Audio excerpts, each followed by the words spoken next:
You're muted. Oh no. Hailing frequencies open. Welcome everybody to ReTrek, the special season 1 recap. I am Captain Johnny. I'm Ensign Kayla, and we are joined by two esteemed guests. We have returning Allison Troy. Welcome. Hello. And we have, for the first time on the channel, Mr. Thanos Copter. That's me. Woot woot. Welcome. A couple of esteemed ambassadors here with us tonight, all the way from Starbase 1 in Earth orbit. There we go. It's that way. It's hard when you're mirrored. So, like, the way I'm looking at it, this way is Johnny, but because it's mirrored, it's actually this way. Well, and then yeah, and yeah, then it's the same thing. Like when I'm looking at the screen, Kayla, you're to the right of my window, but to point at you, I have to point to my left. Yep. Mm-hmm. It's like with the There we go. I'm just with the spoilers without context. I have to do the same thing. Kayla. We've got other way. Anyway, somewhere. Ambassador Ralph in the chat. He hasn't been on for Star Trek yet, but he's an honorary ambassador. We've been on live action Star Wars and I've been on Invincipod, so he's part of the crew. I still need to get him to come on and color with Ralph. me. Yeah, Ralph came on for Ahsoka, and we talked about Lost and documentary. He's the best. The best. So we're going to talk about season 1 of Star Trek, the original series. We're going to kind of go like episode by episode, not like deep diving into them. Obviously, there are 29 episodes, and we already did that. If you missed it, go back and watch it. But if you're new here, the whole premise is Johnny has watched everything in terms of Star Trek. I have watched nothing. So we're going episode by episode from the beginning talking about it. We can't really say that anymore because you've watched a fair amount of Trek now. So we have to figure out up until this point. I've watched everything and you're catching up. You're now a Trekkie, not a Trekker, but you're a Trekkie. Sure. We had a whole discussion about that. I had never heard Trekker. Like maybe I had, but I completely. I had never heard of it until we started doing this. I had only ever heard Trekkie. Did we talk about that on the Star Trek Day stream? We did. I think so. Yeah, it was epic. Mm-hmm. Yeah, I was always familiar with Trekkie until like the mid 90s when Trekker started to pop up, and it felt like people were trying to use Trekker to be like they felt like Trekkie was a. It is. This is live, D. Griff. Hello. Wow. We are live and in living color. Can we say? Is it Technicolor? I don't know. RGB. See, we're on all the colors. The last Technicolor was Suspiria by Dario Argento in 1978. No, 77. I think it hit the U.S. in the 78. Yeah. Anyway. So I remember some people felt like Trekkie had a negative connotation to it, so they felt Trekker was a cooler way of saying that you were a Star Trek. I think they're both. It doesn't matter. They're both. They're both words. Yeah, right. They're just words. There is the portion of fandom who's like, we must reclaim our nerdery and make it in terms that we like. So we are now Trekkers, and everyone's like, no, not so fast, Trekkie. Okay. Potato. Stop trying to make Trekker happen. It's not going to happen. Come on, Gretchen. Like, it's not a thing. And we've already gone off the rails. So why don't we start with this? Allison's been on before, and I think we've talked about her history with Star Trek. We talked about it a little bit when we were coloring over on her channel. Thanos, what's your Star Trek history like? This may not be popular. I didn't really like the original series. I watched it like as a kid. And the movies were on like heavy rotation, so I used to watch those, and I liked those. But the original series never really did it for me. And then, like in my late 20s, I rewatched it, but I was like drunk and making fun of it with like other people. Valid. I appreciate it a lot more this time around, though. So been an interesting. Like, I'm glad you guys are doing this because I probably would not have rewatched the original series. We've had a couple people say that. Allison, you said that you wouldn't be watching it either if we weren't doing this. Yeah, I never made it through the originals. I did, I had the ex who, like, we would have to leave parties. And when you're 17, 18, that's grotesque. But we would have to leave parties so we could go home to watch The Next Generation. And the OT was on after it. And so I resented Star Trek for a long time because not only did it bore me to sleep, but I had to leave fun times for it. So there was a double whammy of, like, trauma and boredom. But then when Next Generation came out, I remember like being excited for the premiere and like sitting down and watching it when it first came on. And I really liked Next Generation, Deep Space Nine, and Voyager, and like that whole chunk. That's more enjoyable for me as well. I don't remember. I didn't catch wind of Star Trek in general, really, and Next Generation in particular. Until about 91, 92. So it was already about halfway through the run of Next Gen. And I'd probably seen stuff with the original series, but didn't pay attention to it either, whether it was episodes or movies that were on. But at some point, Next Gen just grabbed me, and it did not take long to catch up, because that was the time when, like, it was first run syndication, and it was, by the time I caught it, it was playing at like 6 o'clock and 7 o'clock on the local Fox affiliate Monday through Friday, and new episodes on Saturday. So, I was catching, 14 episodes a week when they were playing it like that, 6 o'clock and 7 o'clock hour during the week. And then when the new ones would premiere, I remember the big event that the series finale of Next Gen was. At the time. And I remember people, you always heard about the original series. No spoilers. Although, by the time we get to Next Generation, anything you were spoiled on, you probably won't remember.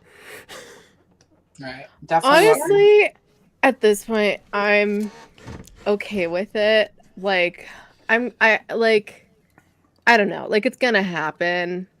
I'm in this space. I follow a lot of Star Trek accounts. I've already gotten spoiled with a couple of things. Like, it's gonna happen. It is what it is. Yeah, probably the biggest one that you could be spoiled on. You were spoiled on. She was spoiled on the end of Star Trek 2. Okay. She avoided it for so long. I can't even remember. The Wrath of Corn. Yeah. It's like you eat corn and the next day it wrecks. I literally already forgot. Good. See, that's what I'm saying. And that was only a couple weeks ago, so. Well, ADHD and anyway, anxiety and all that fun stuff. But we're not really here to talk about Next Gen. We're here to talk about TOS, which Thanos, I didn't really make an effort to watch TOS all the way through until they did the remasters, like the 1080p upscales. They rescanned the negatives and redid the effects. But as we're going through more and more, like rewatching these episodes, there's some that I just do not remember at all. But I know I've watched every one of them at least once. But TOS to me in the past, I was like, I don't care about TOS. Give me Next Generation. And then I was there for Voyager and DS9 when they premiered. I was never big on DS9. I didn't like the space station aspect. Like I wanted. That is crazy. Like, yeah, I love DS9. So I've come to appreciate it more looking back and seeing what it did. Isn't that the super sexual one? No, that's Enterprise. Okay. Yeah. I just can't wait for that. That is. See, that one I haven't. To no one's surprise. I lost interest and never went back to it. I ended up going back to Enterprise when it showed up on Netflix for streaming, and surprisingly enjoyed it. But I couldn't watch it when it was first run because it was on. Was it UPN? Yep, it was on UPN. Yeah, and we didn't have a local UPN station here, so I couldn't watch it when it was airing. That was the first one I watched willingly. United Paramount Network. Okay. UPN, and then the WB became CW. Yeah, that's the The DS9 equivalent of growing the beard is Cisco shaving his head. Yeah. Well, anything happening with Janeway's hair is bad. So, like, there's an entire season of that show where it's just like, what are you doing to her hair? Like, hairstyles are not characterizations, people. Anyway. Anywho, shall we get into it? Let's do it. Sure. Say something, Johnny? No, I was going to segue. What you beat me to it. Okay, so episode 1, the man trap. And as I said when we first talked about this, trapping all the men. It's a great way to start it. Anyway. We both ranked this commander. I think just because it's like the first episode, I would say. Yeah. So, quick summary. This is just from IMDb. Dr. McCoy discovers his old flame is not what she seems after crew members begin dying from a sudden lack of salt in their bodies, which this salt vampire. Ends up being a salt vampire. Very iconic look. And yeah, she kind of like takes the form of different people. Like everyone sees her differently. It's very confusing. Like we were very confused by it because like she's not a shapeshifter because everyone sees her differently. So it's just like she's kind of an illusionist essentially, which very interesting. And an interesting way to where like they just kind of have their own interpretation of it. Like that is a really cool concept and like cool design. And I think looking back on all the episodes now, it's like a fairly standard formula. Like it does stand out a bit compared to the rest of the episodes, but like I don't know, some of them are just different than the others. There's some that are more like standard Trek formula, and then there's this episode that like doesn't seem to follow it as much as others. But yeah, still intriguing. I think I would probably still give it a commander looking back at it now. Because any thoughts, Allison, on it? I kind of wish, like, you know, the 60s had been different and George Takei would have been able to be out so that he could have said in character, like, the only thing more salty on this ship than the vampire is me. Like, I really wanted sort of that moment, because that's what I said in my head. The only thing more salty on that ship. That was what kind of did strike me, though, is it's not the standard Star Trek formula, and I had to remind myself there really wasn't quite like this was when they were figuring out what their formula was. And weekly television in the 60s was a completely different beast than it is now. Like, you found your formula, you stuck to it. So this one kind of stands out because I hadn't quite figured it out when this was on. Like the first, rewatching them, all the early ones in general, the first 5 or 6 episodes, it's really clear they don't really have their formula down like the way they would later on in the season. Yeah, like totally. Yeah, so I don't. It's curious because this wasn't one I don't think I'd seen this one back in the day when I tried to watch it. I did see it a few years ago when I tried to rewatch them all on Netflix when they first landed, and I did make it through that one. So it at least held my attention more than some of the other. Because like Salt Vampire, it's kind of cool. Yeah, MST3K it so. Griff has an interesting point here that I didn't think about. Like when they stun whatever the dude's name was. I remember the salt vampire was Nancy. I don't remember what the other guy's name was. But like he didn't get knocked out. He was just kind of loopy. And it like took a little while for him to be able to come back to speak normally. And then Professor Crater. Yeah. Was that him? Looking at that was dropped to the point where stun just knocked the person out and then disintegrated them. Usually, sometimes it didn't disintegrate them; they still died, but they didn't vaporize. Yeah. Their effect budget that episode. Say that again, Thanos. Disintegrate. Their effect budget was running low that episode when they don't disintegrate. Probably. That's a good point. Johnny, do we want them to give a quick ranking as well?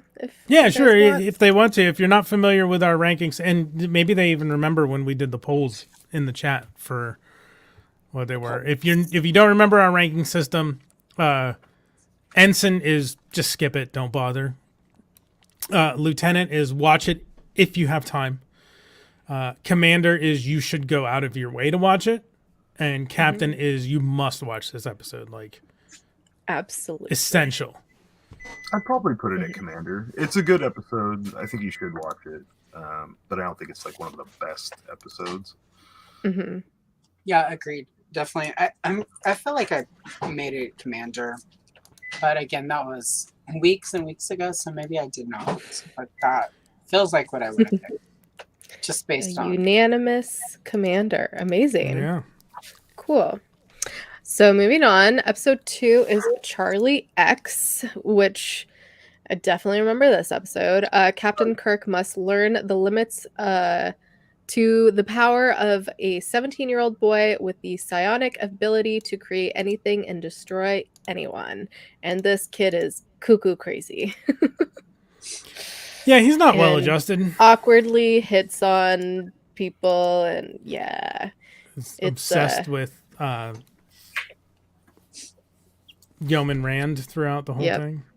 Mm-hmm. Janice Rand. I wanted to call her Janet Rand for some reason. I'm like, that doesn't sound right. That's not right. Janice Rand. Anyone remember anything from this episode that stands out to I you? remember the kid being creepy, and like that episode's uncomfortable to watch. Like, he had a melon. I don't know. He had a weird shaped head. Yeah, very much so. And kept doing the like whenever he would use his effects, he'd roll his eyes back in his head, tilt his head forward. I don't know if it even looks right. It was really creepy. Good we both was it good acting? Kayla, do you remember what you ranked it? I don't know. Maybe lieutenant or ensign. We both gave this ensign. Okay, yeah. I was like, it couldn't be above lieutenant. Which kind of surprises me thinking back on it. But yeah, we both ranked it ensign at the time. I feel like I probably would ensign. Okay. Yeah, what about you, Thanos? I don't like that episode. Like, no. It like rubs me the wrong way the whole episode. Yeah, he's really yeah. I guess he does play the creepy well, that it creeps me out, and it's just, I don't know, the episode itself is just like meh in general, but yeah, I do remember some of them are gonna be meh. I do remember the one part, like it being notable that like Janice went to Captain Kirk and was telling him about Charlie and what Charlie was doing, and it wasn't in a you need to make him stop doing this way. It was, you need to make sure he stops doing this, because if he doesn't, I'm going to hurt him. Like she was standing up for herself and was gonna fucking deck that kid. But you know, with the power, I don't think we knew about the powers at that point. Like, they didn't know about the powers.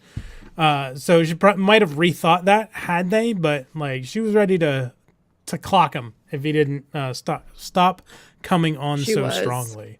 She was pissed. Rand is awesome.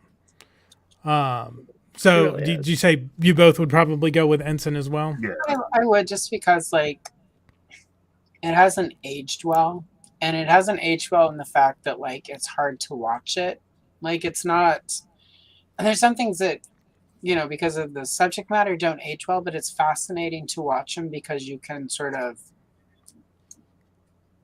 get sort of a understanding of where people were. But it's just like with this, it's just so uncomfortable. Like, it's yeah, and not in a good, like, it's not uncomfortable and you have your thoughts provoked and like you think about an issue. It's like you're uncomfortable because it's just kind of gross, and what's gross about it is the no way addressed and the actual like any part of it at all. There's no like, yeah, like I'm sure we'll be talking about this more not too long from now because You're right. I know what episode that is. I just feel like maybe if they're in the wrap up or something, there had been some sort of check in with Rand afterwards, like, girl, you okay? Like, that sucks, something. And it just, because that, I think just that little bit, I did sort of do a quick flip through on Wikipedia of the episodes, and I find it interesting that the teleplay for this one was written by an actual lady writer. So, like, to me, that was really interesting because that's not. But I guess that tells you where, you know, feminism was then, or sort of feminist writing and stuff. So, I don't know. I don't remember this at all in any of the episodes. Yeah, DC Fontana. You don't remember what at all in any of the episodes? The men fighting for exercise and women. No, in this, gymnastics. when Kirk took Charlie to the gym, like they were doing judo throws, like the men were doing like martial arts, and all the women in the gymnasium recreation center were just doing like gymnastics. Women don't fight. That's so unladylike. Even in the I remember that now. That's right. Yeah. So unanimous ensign. Next is Where No Man Has Gone Before. The flight recorder of the 200-year-old USS Valiant relays a tale of terror, a magnetic storm at the edge of the galaxy. That is the worst summary. That tells you absolutely nothing. And it's like IMDb, you slack. It's like that's like the cold open. Like that's it.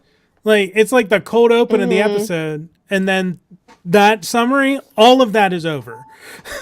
It's the one where they get the silver eyes. Yeah, where Decker and Daner get like they talk about espers a lot, and they get powers.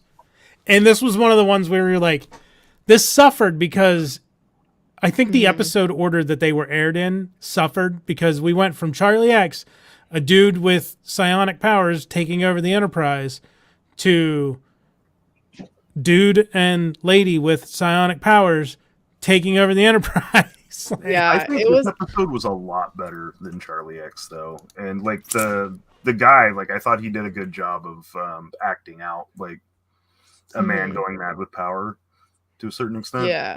Yeah. I agree. Yeah, it definitely was better. It was definitely better.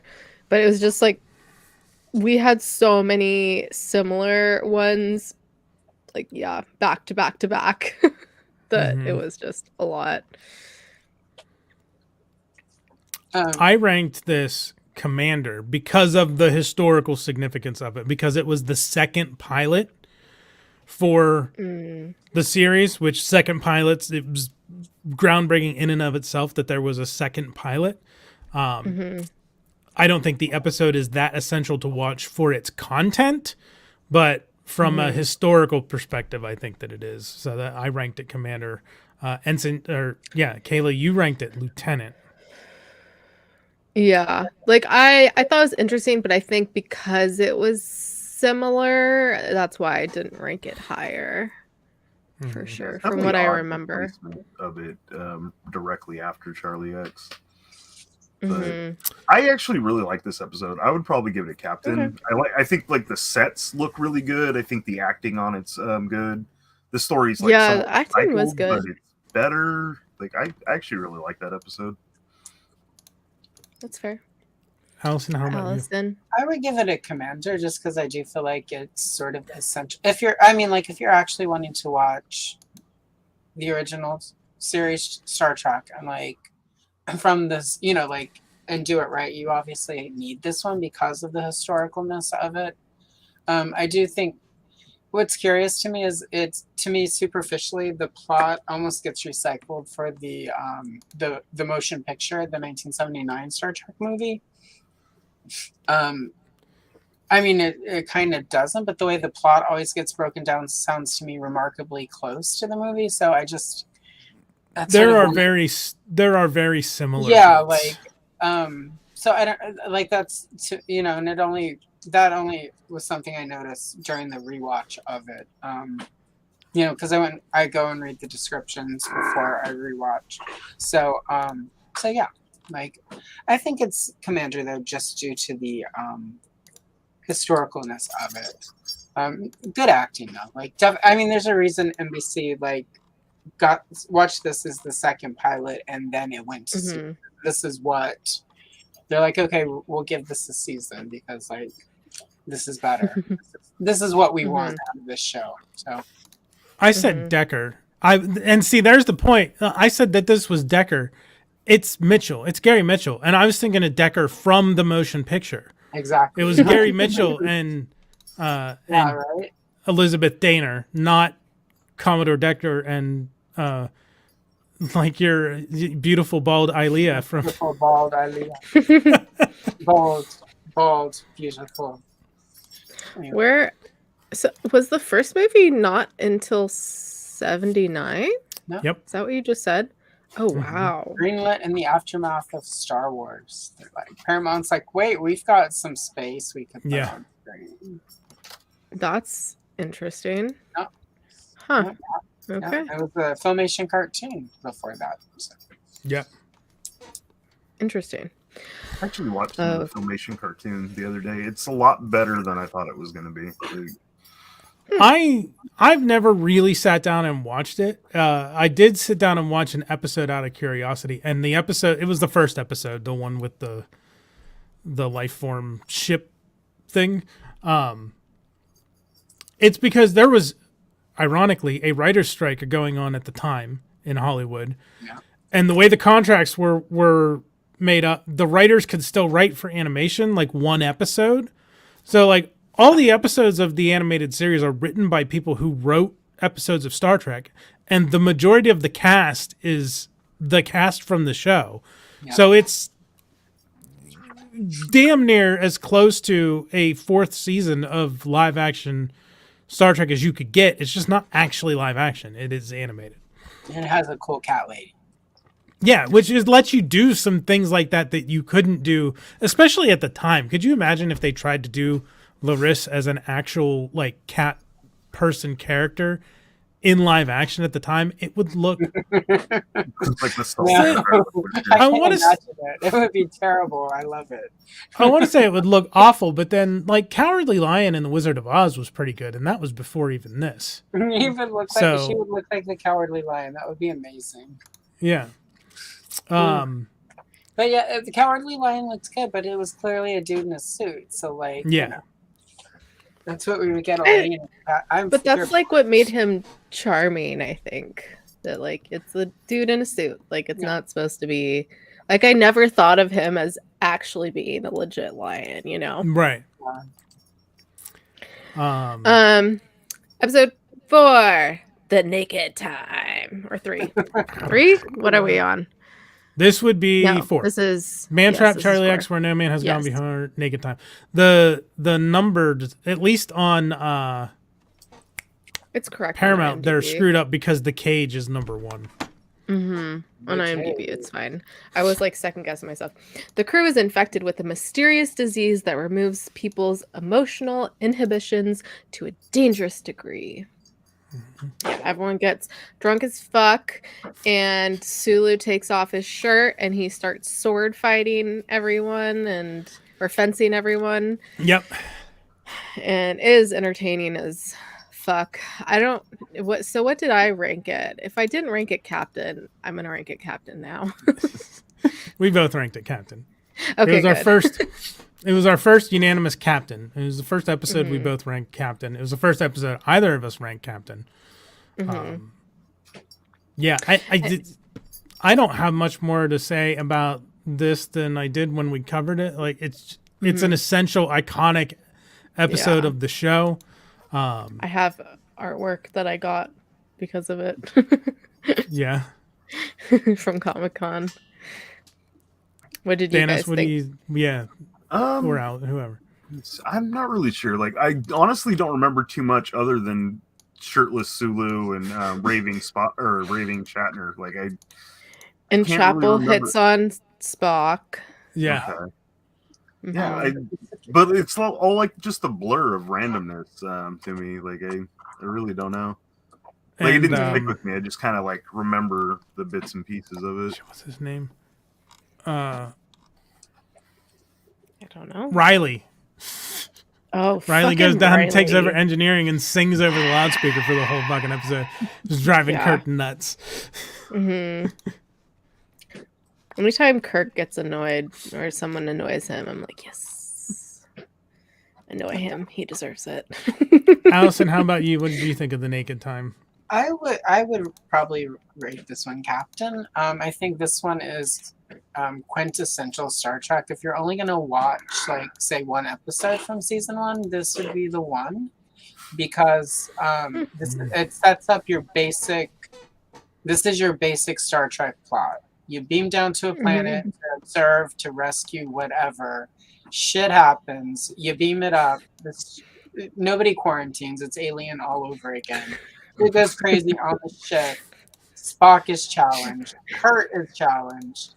And then by the end of the day, everyone is better. And it's like the more the merrier. And somebody's probably dead.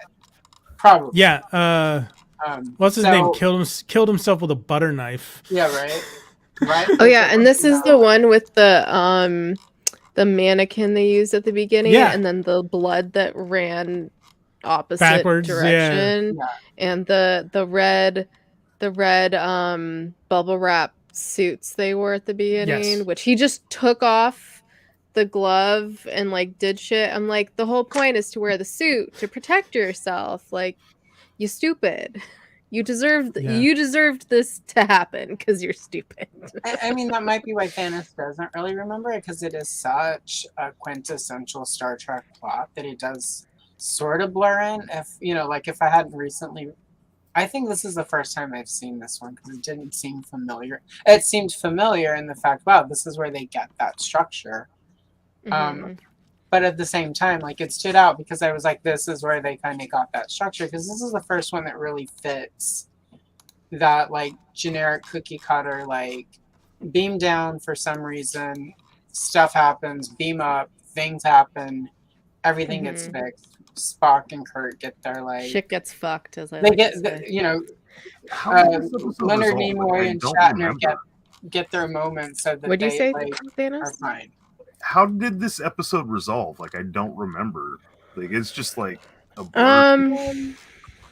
I think they found like an anecdote or something. Yeah, McCoy came up with an antidote and went around hypo spraying everybody. Because remember, this is Kurt comes onto the bridge and McCoy just grabs his shoulder and rips his sleeve off. That's right. I was like, Starfleet uniforms must just have tearaway sleeves for field like injections. Tearaway clothes anyway, right? Like, he's got to just be ready. Yeah. I mean, Kurt's clothes are probably made of. It's all probably tearaway, like, for Kurt. And it's like, you never know when a 3-breasted green tentacle lady is going to need you to slide in and warm her shore.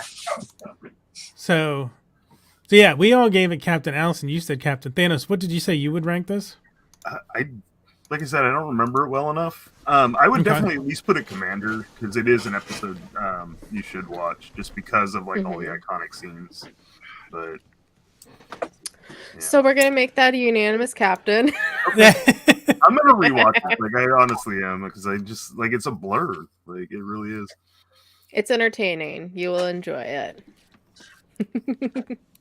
So the next episode is Enemy Within, or The Enemy Within, with the dog in a furry costume. It's really cute that they try to pass off as not a dog, and I'm like, good try. That literally looks like one of my clients in his little costume. It's like a Pomeranian in a costume. Yeah, essentially. Another iconic Star Trek image is that dog in that costume. Yes. Very much so. IMDb says a transporter malfunction splits Captain Kirk into two halves, one meek and indecisive, the other violent and ill-tempered. Their remaining crew members stranded on the planet cannot be beamed up to the ship until a problem is fixed. Is this when it was like cold on the planet? Yep.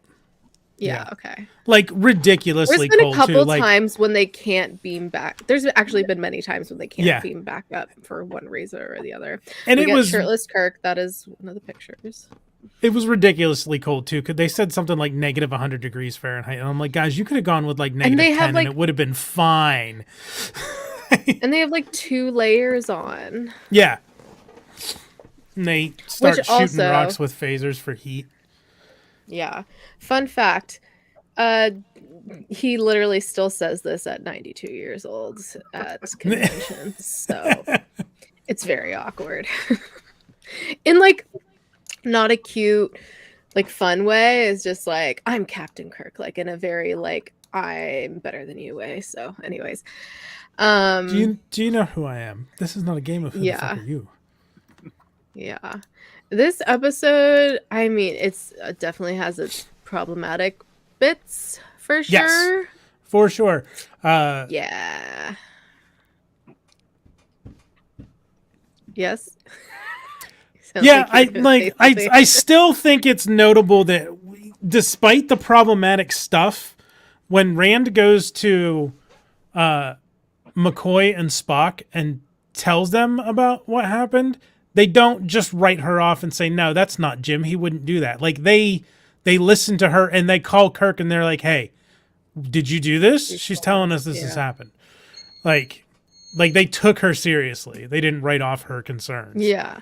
Like that was a good part of it. It's just like there's obviously a history of like showing like assault and violence like just for the sake of showing it. Like it doesn't actually, there's no reason for it to be in the plot kind of thing. And it's like in wrestling they talk about cheap heat. Like when a wrestler goes to a city and says, "Oh, your local sports team sucks." That's fucking low-hanging fruit. Like it's the equivalent of that. If you want to get over to an audience that a character is evil, you have them sexually assault a woman. Like that's fucking lazy, guys. Think of something more clever to put over that this person is bad. Yeah. Yeah. What did we rank it? I can't remember. You ranked it ensign. I ranked it lieutenant because. Yeah, I ranked it ensign. Because I ranked it lieutenant because it's another iconic, like the 2 Kirks facing off is another iconic Star Trek moment. Yeah. Allison, how would you assess this episode? I would probably give it Commander. Some of that though it was written by Richard Matheson, who is one of my I haven't reread any of his stuff in a while, but for a while he was one of my favorite authors. He did like I Am Legend, Hell House, Stir of Echoes. He did a lot of like science fiction. Like he's a pretty notable writer. But it's funny when you just said that about the gratuitous sort of sexual violence of it, that he has a few of his books in the 60s and 70s had a little gratuitous. Hell House notably, I was just remembering how there seemed to be an out of nowhere sort of moment like that I remember reading like in 1999 and being like, whoa, that's a little unexpected and grotesque. So I just thought of that whenever you said that, because some of those of us who are older and have been watching sort of movies on TV for a while remember that just at one point was sort of like like K-plot, like, all right, we need something terrible, sexual assault, that'll do it. That's how he's bad. Unfortunately. So I noticed it in newer movies, but I don't always notice it in older stuff. But when you said that, I was like, whoa, it was Richard Matheson. But I would still, just because of the 2 Kirks. And Richard Matheson is pretty notable. He's got a pretty Although I'm afraid to reread a bunch of this stuff in 2023. Just because in 1999 I was like, that's a little out of nowhere. I can imagine now, but yeah. So yeah, I would give it Commander. Just let's veer more toward the two evil. Well, I mean, Shatner is evil, so it's like basically Kurt cannot be good. I'm just kidding. William Shatner, don't sue me. Allegedly. He's probably at home right now on the internet, like, what the hell is happening here? Anyway, yeah. So yeah, Commander, like, you should do it. Just do it. Do it. So before we hear Thanos' thoughts, so I saw this and I read this as lasagna, and was real confused. It's not insignia. I read it as the evil one that followed had lasagna, and I was like, "What are you talking about?" Lasagna sounds good. Yesterday I ate entirely too much spaghetti, so maybe I've got Italian food on the mind. What were you going to say, Thanos? I'd probably go with Lieutenant too. I like the duality of Kirk idea. I don't think it was executed extremely well, but it's done a lot. So there's a similar concept in a later season that's done much better. Yeah. I think I get what they're trying to do though, where he had to have like a little bit of dicketry to be a good captain, and like you couldn't be too nice, and like the idea's there. I just don't think it worked quite as well as they thought it did. Yeah, that's fair. So then we have Mudd's Women. Yes, we do. Such an iconic episode. And I love their dresses. I'm looking at a picture. Their dresses are chef's kiss. The Enterprise picks up an untrustworthy entrepreneur, Harry Mudd, accompanied by 3 beautiful women who immediately put a spell on all the male crew members. Excuse me. I remember when I first watched this and I texted Johnny, I'm like, I can't wait to talk about this episode. pour one out for Maggie Threat. She played Ruthie. She was in the green dress. Maggie Threat was awesome. Hottest hits. Yeah, it's a entertaining one for sure. I don't think it's like the absolute best, but I'm guessing I probably ranked it captain, if not commander. We both ranked it captain, yeah. Okay. Yeah.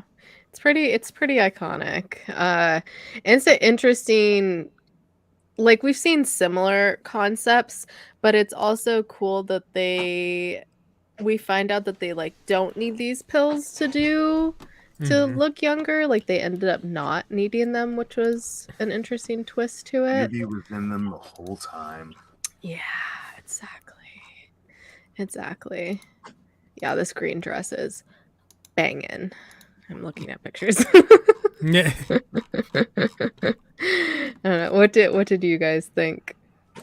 I never particularly cared for this one. I'd seen it a bunch. Like, this is one I remember from back in the day. Just, I don't know. That's fair. Yeah, I didn't know much. I rewatched this one and I was like, I mean, some of the fashion, I was like, that's really cool. Yeah. I was like, fashion. I do think it's interesting that the character sort of the character is brought back in both Discovery and the animated series. So obviously, somebody in the Star Trek production side of things really enjoyed the character. I would put this probably at Lieutenant from like personal opinion, but I think if you were somebody who's like trying to like interested in Star Trek from the history point of it, for those people I would mark it as commander, just because the character comes back, and anyone who comes back in the animated series to me deserves a because there's something there, because those were original writers that were involved there, original cast members, and then Discovery is so far removed from all of the original stuff. To bring him back again, somebody obviously in Star Trek production really loved the character. Yeah. And I think that makes it noteworthy for people who are doing stuff like this, like your show your Trek show where it's about exploring the history of Star Trek a little bit and rewatching it. So I think from that, for people in that situation, definitely Commander. Personally, it's a Lieutenant. And fashion puts it a little closer to Commander, but otherwise, I mean, it's just the 60s. There are a lot of 60s fashions that are just I can sit there and just stare at it, like, oh my god, yeah, so cool. It's funny. Yeah. My reasoning was kind of the same, Allison, but went in the opposite direction. Like I was going to rank this Commander. When I went back through to gather all our rankings, I had to listen to what we were saying about it. Yeah. And I said at the time, I would have ranked it Commander, but I'm ranking it Captain because Mud comes back. Right. So like that, to me, that made it an essential episode to watch because again, it wasn't because I convinced you. No. Because that happened many times. Those are later episodes. Yeah. Because again, our ranking system isn't the quality of the episode. It's how it's like it's. Should you watch? Should you watch it? Yeah. I didn't want to. There's some more essential episodes or episodes that are pretty widely known for being really good episodes, and I'm like, I didn't think it was that amazing, or I didn't think you. Yeah. I don't think you absolutely have to watch it, and that's my opinion. And sometimes the amount that we like an episode does make its way into influencing us on what we're going to rank something. But I think overall, our scheme is pretty good as far as what would be considered an essential episode. But there are times when it doesn't line up. Yeah, definitely. Thanos, what did you say you would rank? I would say Ensign. Yeah. Like I just You'd really say Ensign. Okay. Right. Yeah, I just really don't care for the episode. That's fair. All right, next episode. Episode 7. What are little girls made of? Which has probably one of my favorite thumbnails is the dick stalactites. So Nurse Chapel is reunited with her fiance, but his new obsession leads him to make an android duplicate of Captain Kirk. This is a fun one, and we get a little background on Nurse Chapel, which, is a little bit of foreshadowing in Strange New Worlds, unfortunately for me, because I love Spock and Chapel. The dick stalactites and fucking what's his face? Lurch. There we go. Yeah. Thank you. I love how you knew what I was thinking. Lurch is pretty iconic, and his look, the makeup, even though the makeup kind of kept changing a lot, it was still really cool. Yeah. And it was Andrea and her dildo for giants. Andrea and her crisscross, like literally fabric just covering her boobs, like that's it. Mm-hmm. Yep, I'm looking at that picture right now. 60s space fashion. Space, the final frontier. Ages like fine wine. And then we get almost naked Kirk too. Yeah. He was wearing when he was on the thing spinning, you could see he was wearing flesh colored briefs. I still think I saw his balls, but that's just me. We both ranked this Commander. I would stick with that. Yeah. How about you guys? It's a good episode. I like the mystery of if they're machines or whatever, what's going on the planet, and it is an important one for later because Chapel's husband and stuff. So yeah. Her fiance, which was so funny. It's well, do you have a fiance? You would know what their voice sounds like. I'm like, I don't think it matters if they're your fiance or your friend or your boyfriend or whoever. She put such an emphasis on him being her fiance, and that's how she could recognize his voice, which this happens time and time again, that voices get mimicked, and I think there's only like one episode this season that they question if that's actually someone or not. Like most of the time they're just like, I don't know. And then they're like, oh, someone's mimicking the voice. I'm like, how have you not caught on by now that that can happen? Because the one time they question it, it's the smartest man on the ship. And I'm not talking about Spock. What was it in? Scotty? Yeah, it was Scotty in, I think it was Taste of Armageddon. Okay. The planet that's at simulated war with the other one. Yes. They send up a faked Captain Kirk. They do. Or no, it might have been Aaron to Mercy, maybe. No, it was, I don't know. I don't remember exactly which one it was. But Kirk was down on the planet, and they sent a faked message of Kirk's voice, and Scotty was like, that's not the captain. I'm the captain now. No, it was Aaron to Mercy, because Scotty was fighting with the ambassador dude that was going to go down and make peace with the... Or no, Taste of Armageddon. Because he was going to go down and like talk to them about becoming like... Because there was no ambassador in Aaron to Mercy. Taste of Armageddon was the one where they got contacted out of nowhere by this race that didn't want to talk to anybody. There's a whole lot of suspicious things happening in that episode. It's also 29 episodes in the season. There's a lot. Yeah. Which we better keep going. Yes. Else we're going to be here all night. So wait, what was everyone's rankings again? I think we all went Commander. Everyone Commander? Allison? Yep, Commander. Unanimous Commander. Next episode is Miri. Fuck this episode. On that note, I will be right back. Okay. We both gave this Ensign. This is a very there's a lot of problematic themes in this episode. We didn't do any. That's what they said for this episode. Kayla said it didn't deserve it. There weren't I can see that. Yeah. I don't know if either of you would disagree with saying that this is 100% skippable, but yeah, I would. I would too, actually. Like I didn't enjoy this one. I don't honestly think I finished it. I think I was like, yeah, I'm okay with not finishing this one. It's a little weird. So. Yeah. So the next episode is Dagger of the Mind. Kirk and psychiatrist Helen Noel are trapped on a maximum security penal colony that experiments with mind control, and Spock must use the Vulcan mind meld to find a way to save them. We both ranked this lieutenant. I think we were mostly amused by penal colony. Yeah, no, that would do it. What else happens in this episode? Because I'm having trouble remembering this one too.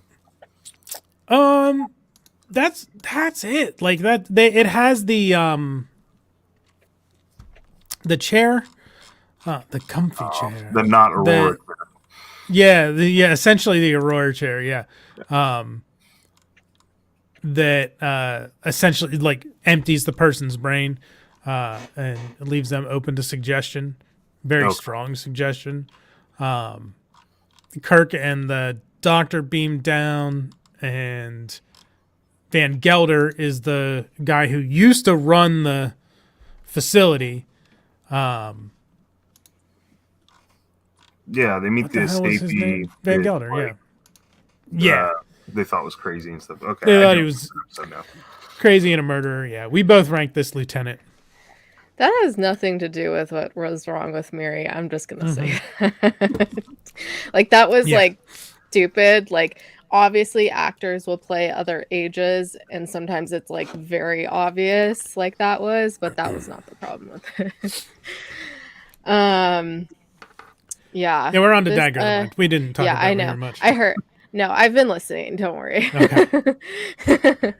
Yeah, the mind control experiments. I'm trying to remember what else. Oh. Sorry. It's okay. That was very entertaining. It's the Filmation sound. I almost grabbed my sword to transform into somebody. So. I was at a toy store the other day, and they were watching episodes of He-Man. That came on, and I checked my phone. And I was like, God damn it. That's funny. I'm like barely remembering this episode. But Spock we both ranked it Lieutenant. Yeah, Spock does the mind meld. It's not. Yeah. I don't know. I didn't remember it first from the description, but I did like this episode. I think I like things that are kind of like, I don't know. There's the moral, conundrum of like, can you mind wipe criminals to make them better? Yeah. Like, I don't know. I think it's interesting. And then it's kind of played off like, it's like, oh, well, no, he was a bad guy, but he actually wasn't. And it was like, I don't know. Yeah. I liked it. So I'd probably give it a commander, especially with the mind meld. Like, that's fair. Allison. I also don't remember it, and I'm not sure if it's because I watched it and forgot it, or if this was one of the few that I didn't get a chance to rewatch. So I'm gonna say Lieutenant only because I don't remember it. So that seems fair because I can't tell somebody to skip it if I don't remember it. But I'm not gonna tell somebody you must watch it or do it because I can't remember it. So I give it Lieutenant. Watch at your own peril. It does not have the Allison stamp of approval or disapproval. So you're on your own, kids. You're on your own. On your own. The next one then is the Corbomite maneuver. This one's iconic because what's his nuts is in it. Ron Howard's in it as a child, as a wee lad. Okay. A wee boy, and the Clint Howard. Yeah, Clint Howard. Yeah. Yeah. The unattractive Howard. Clint Howard's in it. After the Enterprise is forced to destroy a dangerous marker buoy, a gigantic alien ship arrives to capture and condemn the crew as trespassers. There we go. I gave it Lieutenant. Kayla gave it Ensign. Yeah. I mean, I would say now I would maybe do Lieutenant because it was entertaining. I think the ending goes off the rails. I think it's a good episode. Yeah, the ending is off the rails. Clint Howard. It's real sudden, and and then it's Clint Howard drinking grapefruit juice. And then they're like, let's talk. That's it. And then I guess one of the guys stays on too from the ship. That's right. Does that guy ever come back in any Trek media? I don't believe so. Could be an interesting plot line for something. Like, yeah. It would be, but I don't think they thought that way back then. I just mean now with like new stuff coming out. Like there's the original series they could mine that just seems like it was thrown away and never thought of again. Yeah. Yeah, especially with Strange New Worlds. They definitely could do that and have been doing that. Like it was fun watching Strange New Worlds. I'm like, oh, I get that, like where I get that reference, or like I know a little bit more about this person because they're in the original series, and especially like at the end of season 2 when it's Scotty comes on at the end, right? Yeah, that was exciting, very exciting. And I'm like, oh, I feel like one of the people, and not like I haven't watched any of Star Trek. Did you find he showed up in beta canon stuff, but nothing on screen? Okay. Interesting. So what did you guys rank it? Did you guys give it a rank? I gave it commander just for Clint Howard because Clint Howard is right. Clint Howard does have his one of his side gigs is he makes custom snow globes. So interesting. Yeah. So anyway, Clint Howard elevates it a little bit. He appeared in Strange New Worlds this year, which now makes he's the only actor. He's been in TOS, DS9, I think Enterprise, and Strange New Worlds. So he's appeared on a lot. Yeah. And it had the cool like Rubik's Cube and the alien puppet dude. Like, there's some fun stuff in it. So I think if I could change it, I would change it to Lieutenant. Well, and it also says, I just looked it up right now because that he also was on an episode of Fringe, where his character played a man who thought he was the son of Sarek of Vulcan, and he discussed a fictitious plot by Romulans from the future. So he. I don't remember this episode. Yeah, so they use him as an Star Trek Easter egg in Fringe, which we love Fringe. So I love Fringe. I just rewatched it like 2 years ago. Once it gets the animated episode, it kind of falls off the rails from there, and I don't think I've ever completely finished it. I know, but it's just, I still love it. Maybe we should do some sort of crossover episode at some point where we force ourselves to watch the last season of Fringe. Yeah. At least past the animated episode, because I swear I've watched it maybe like 3 or 4 times now, and I really don't remember much after that. The show was strong until it wasn't. So. Yeah, like the first season was in the last season, right?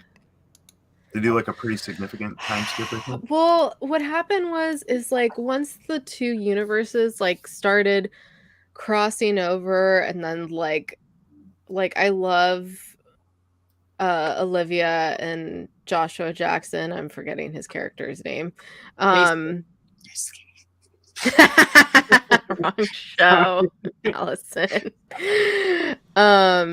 Like they're like loved their romance, but like it got a little bit to be like too much in the show, and also like the universes hinge too much on their relationship, and like him not realizing that it wasn't Olivia, it was like alternate Olivia, and then there was like drama with all of that. I was like, okay, just give me the sci-fi shit. Like I come to this for the sci-fi shit. Like, not that I don't love romance, but like romance movies are like last on my list of shit. So I'm just like, this is stupid. But then like it was still pretty solid in season 2, and then season 3 it was like, okay, this is getting a little weak here. But anyways, note, Clint Howard also appeared in Discovery, so like TOS, DS9, Enterprise, Discovery, and Strange New Worlds. Like he's only missing he's making the TNG, rounds. Voyager, and Picard. Like he's the Nick Cannon of Trek. Yeah. Spreading his seed everywhere. These next 8 episodes are a pack. So we've got the Menagerie, parts 1 and 2. All about there's Spock kidnaps the disabled Captain Pike, hijacks the Enterprise, and then surrenders for court-martial. Menagerie part 1. Menagerie part 2. At Spock's court-martial, he explains himself with mysterious footage about when Captain Pike was kidnapped by powerful illusion-casting aliens.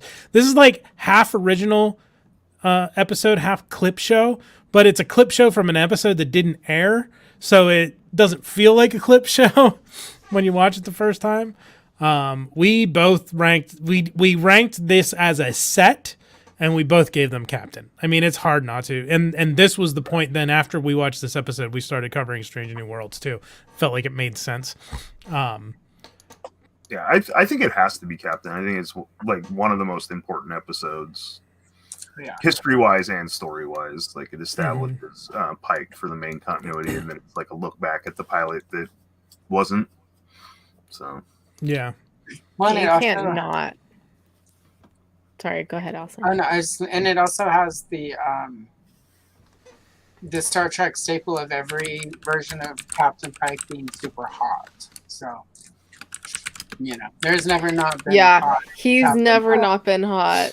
But let's be honest. Anson Mount, we would all like to mount him. So, yes, it's true. I think I even said that in the comments one time. But in well, Bruce Greenwood was in the 2009 Star Trek, and then of course Jeffrey Hunter.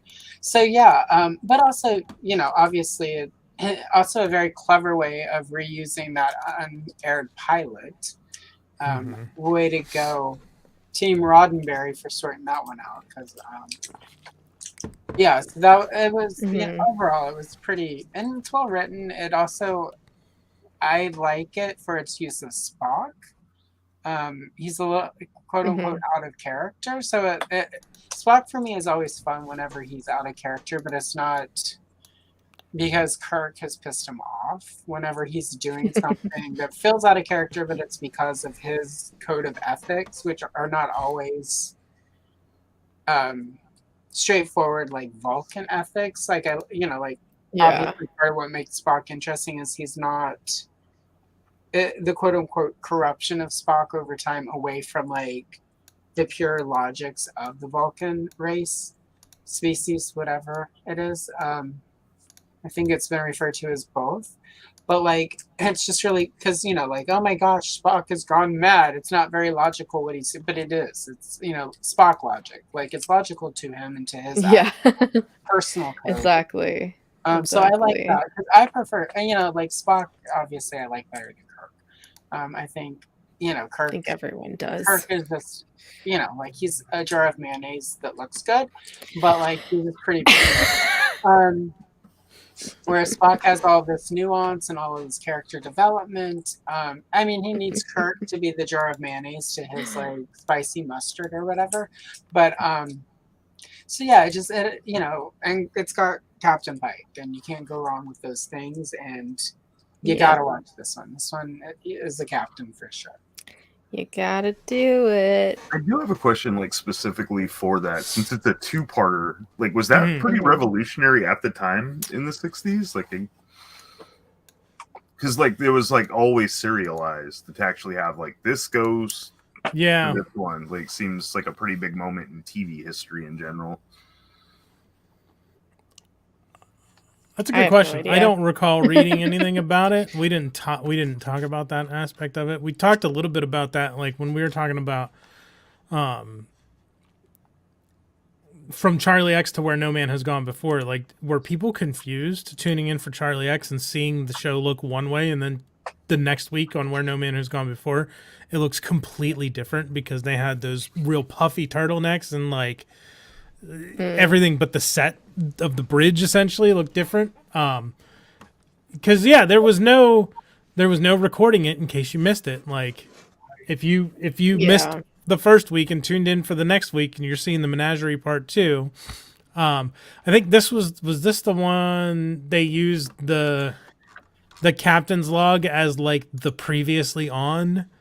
And I thought that was really clever. So they kind of recapped the whole first episode in Kirk's log at the beginning, right? Which kind of caught people up. As for whether there were more two-parters or not, I'm not sure. I know I asked a similar question about like clip shows, and clip shows were around far longer than Star Trek did it. Yeah. Well, one back in the day, you watched the episode the night it was on, or you didn't watch it. So it wasn't as big of a, like especially Star Trek, which started out with a lower audience. There wouldn't have been a lot of people, for instance, who watch one episode and the next week when the sets are better would have noticed as much, because the audience was smaller, and those who noticed wouldn't have. Yeah. Their memory wouldn't have been, for the most people, even back then, didn't have necessarily super powerful memories for stuff like that, where they wouldn't have known, or you just accept it. Your Mandela affected away, like, oh yeah, it's always been like that.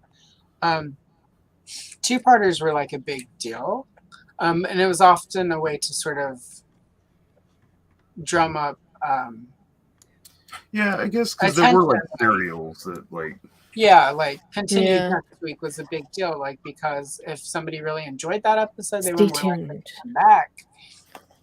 It also gave people like that week to talk about the show, because that was, sort of not just, the water cooler, the schoolyard, like this is where you learned about TV shows. And it's like if something cool happened in the last episode and you were talking about it, then more people would watch the next one. And then you have the previously on Star Trek. So, like these are just before VHS, before DVD, before streaming and DVR and everything. That was sort of how you maximized your word of mouth. Like you had playgrounds, off water cooler people, and two-parters were a good way to do, and clip shows were a good way to get everyone up to date on past events when reruns weren't a given. Like, Yeah. You would get, like your show. It was a little different where it's like if you had 22 episodes, like you ran for the 22 weeks or whatever, and then they would probably rerun those 22 episodes, but then you were just gone. It was, Star Trek was, I think, one of the first real shows that syndication really sort of made bigger than it was. Like before that, like, it was only sort of big comedies that would get syndicated, and then Star Trek was sort of one of the shows where it wasn't a huge hit, but became bigger than it was because it went into syndication. So anyway. Yeah. What is our consensus for the menagerie? Captain. I think we all said Captain. Yeah, it's all yes. Captain. Was it? Okay. Cool.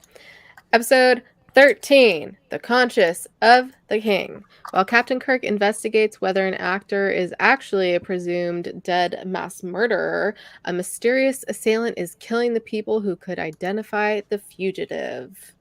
This was an interesting... I fucking say this for every episode now. This was an interesting episode. But an interesting concept, especially because... it ended up, that this dude was a mass murderer, and then it ended up being his daughter who was, fucking shit up for him, and he was trying to just move on. But I'm also like, you're a mass murderer, you don't get to move on. So, or you shouldn't be able to move on. Yeah. What did we rank it? We both ranked it Captain.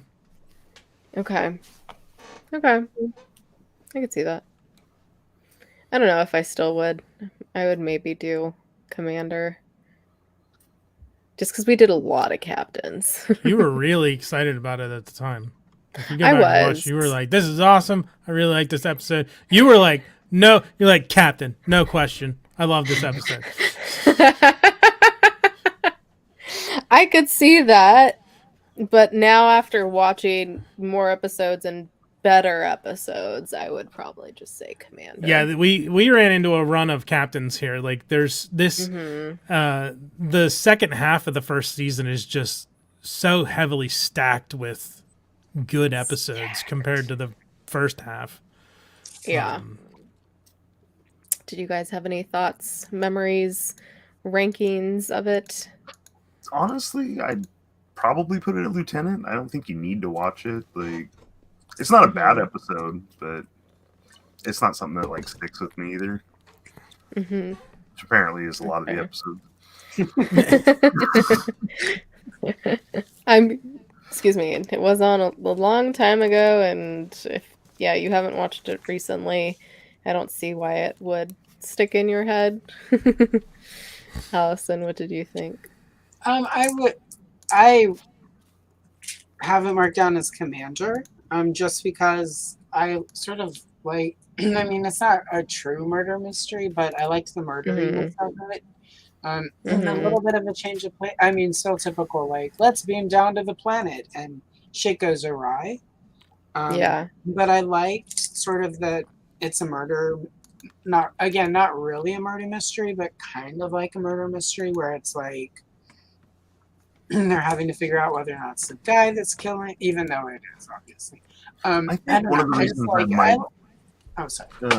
I think one of the reasons I might just kind of be like, on this episode is because like the same plot's been done in other Star Trek shows better. Like, where the mass murderer shows up and then people have to kind of deal with it. Like, happened in Strange New Worlds recently. There's an episode of DS9 that's similar. Like, so maybe that's why I'm just kind of like, I mean, even this with Space Seed later in the season was kind of a similar deal. Yeah, it kind of becomes a trope, I think. I mean, there's even an episode of Fantasy Island where Jack the Ripper escapes from the past onto Fantasy Island. And so I think this sort of plot point becomes cliche, sort of stereotypical of this type of episodic television, but I just at this point when I was doing the rewatch, it seemed new and fresh, and so yeah, fresh and fun and flirty. Yeah. It's a splash of strawberry. So we kind of have a little mixed rankings on this one. All right, let's keep on chugging. Next one, Balance of Terror. We have the Romulans, which on IMDb, this is literally has an extra bar next to it and says top rated in yellow.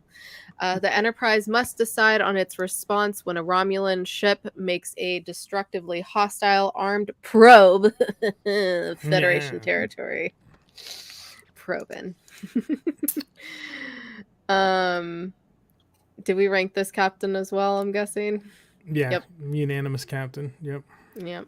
And it is like this is one that I definitely think I would keep it for sure. Yeah, I would say this one's captain. First appearance of the Romulans, the tension, the whole episode is really, really good. And then the mutual respect for the sides. Like I really like that. Like in the wartime, like I don't know. Like the whole episode, every part of it hits for me. So Allison? Yep, thoughts? Agree. The Romulans are just historical, so it's like what I would say. Whether or not you enjoy the episode, it still has to be captain, just because you have to watch it for its significance. It sets up everything that ever happens with the Romulans ever again in any Star Trek ever. So, like, ground zero for Romulan. So you guys would say captain as well? Yeah. Okay. Probably one of my favorites of the first season, actually. Like, it's a really good episode. Yeah, I remember. Yeah, the tension is great. The edging is great. There's probing, there's edging, there's everything. What more do you need? Yeah, exactly. A good climax. Yeah. Yes, exactly. Next episode 15 is Shore Leave. The past 3 months have left the crew of the Enterprise exhausted and in desperate need of a break. But does this explain McCoy's encounter with a human-sized white rabbit, or Kirk crossing paths with the prankster who plagued his days at Starfleet Academy? I don't know. Yeah, this is a clusterfuck of an episode, but an entertaining clusterfuck. Like, so many random things happen, and then Kirk has to defeat this old prankster because, it's Kirk and he has to prove his manlyhood or whatever. He has to conquer it. Even though he tells Spock, he's like, I know there's no reason for me doing this. I just have to do it. Yeah, we both ranked this captain. I specifically remember, like, I ranked this captain because this is the quintessential, like, Star Trek episode. They beam down to a planet, weird shit happens, and they have to figure out what's going on. It's like, it's iconic Star Trek from beginning to end, in my opinion. Yeah. What do you guys think? Too? I don't know if I would put it that high. It's a very entertaining episode, but I don't feel like it's an important episode at all, if that makes sense. Like, it's not. Yeah, it's not real consequential. I just think it hits. If you want to show someone an episode this is the Star Trek formula, I think this is a good episode to show them, similar to and it's entertaining. It is a very entertaining, and you get those very nice costumes at the end. Yeah, the unfortunately uncredited actresses who played the Rigel 7 chorus girls. Allison, thoughts? I definitely rank it as Commander, just because I'm a fan of Alice in Wonderland in general. So anything with sort of all the motif of that, like, you gotta do. So just do it, guys. Just do it. Do it. Do you have a specific ranking you would give it? Yeah, Commander for sure. Okay. No, do it. I don't know if you just said and I just spaced. I did. I did. I was like reading at the same time, and then I'm like, fuck, did she say it or not? D, that is because when they wrote the script, it wasn't the same character, and they cast the same actress. And then they went, oh wait, she played a character in the previous episode. We need to change her name. I'm surprised they even did that. So yeah, we were both like, she got over her dead fiance real quick. It was a different Trying time. to distract herself from the dead fiance. It was a different time. You just didn't mourn that long because you would be like 30 by the end of it, and once you were 30, you were an old maid. So like you could not stop and mourn your fiance. I'm an old maid. You were so old at 30 that like no man would want you. So if you stop and mourn, even in the 37th century or whatever. 37th century. So the next one is the Galileo 7. Did you have something else, or were you going to start? Nope, I was just going to say it. The Galileo, under Spock's command, crash lands on a hostile planet. As the Enterprise races against time to find the shuttlecraft, Spock's strictly logical leadership clashes with the fear and resentment of his crew. Yeah, I hated Spock in this episode from what I remember, because yeah, he's being a fucking dick. But then it was good. Not like wrong.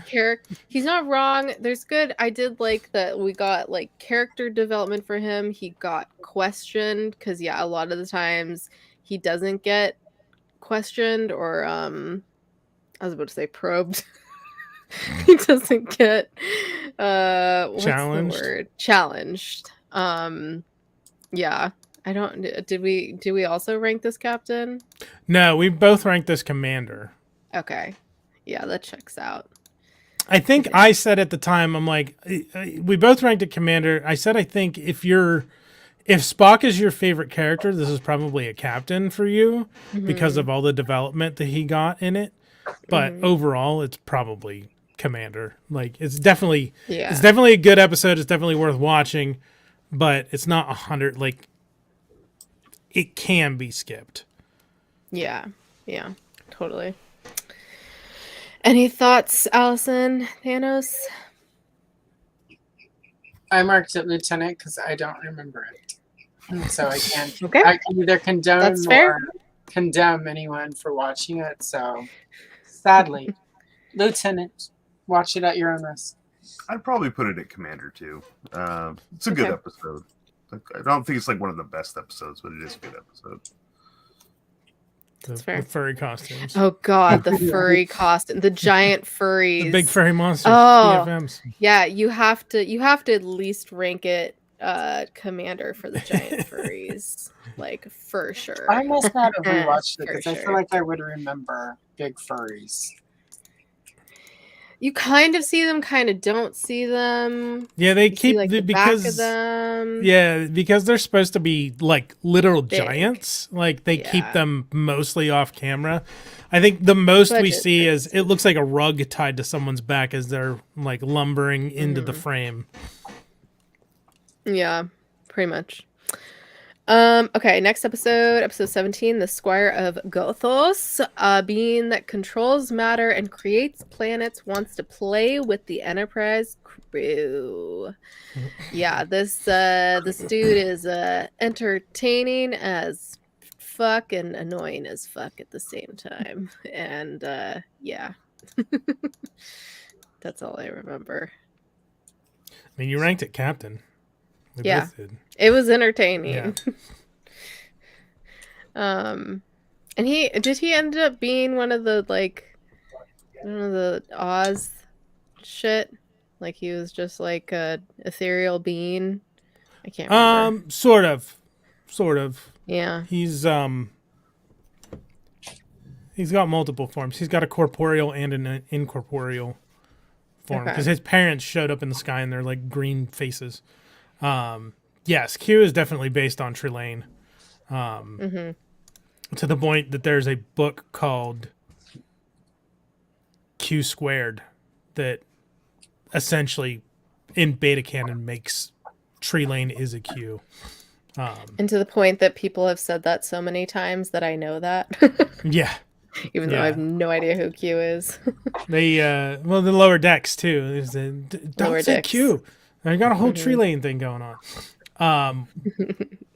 Yeah, Thanos, what did you think about Squire Gothos? I actually really liked the episode, and especially because without that we wouldn't have Q, and I love Q. Yeah. And they do a lot of the godlike beings, but I think this is one of the better ones, especially with him being like a bratty little child. Like, it just worked for me. And the guy who played him was like thoroughly the whole episode. Yeah, he was good. The acting was great. William Campbell, I think it is, right? Think so. I'm bad with names, so. Yep, William Campbell. I think he comes back to play a different character later. Yes. He plays another character later episodes. But yeah, he was good. Allison? It was all right. Don't ever hesitate to disagree with us, because like we've said multiple times, like everybody has different answers. I think it's more interesting when one of us has a dissenting opinion rather than we're all just it's great. Yeah. I think I had fun with it, but I think the ending was.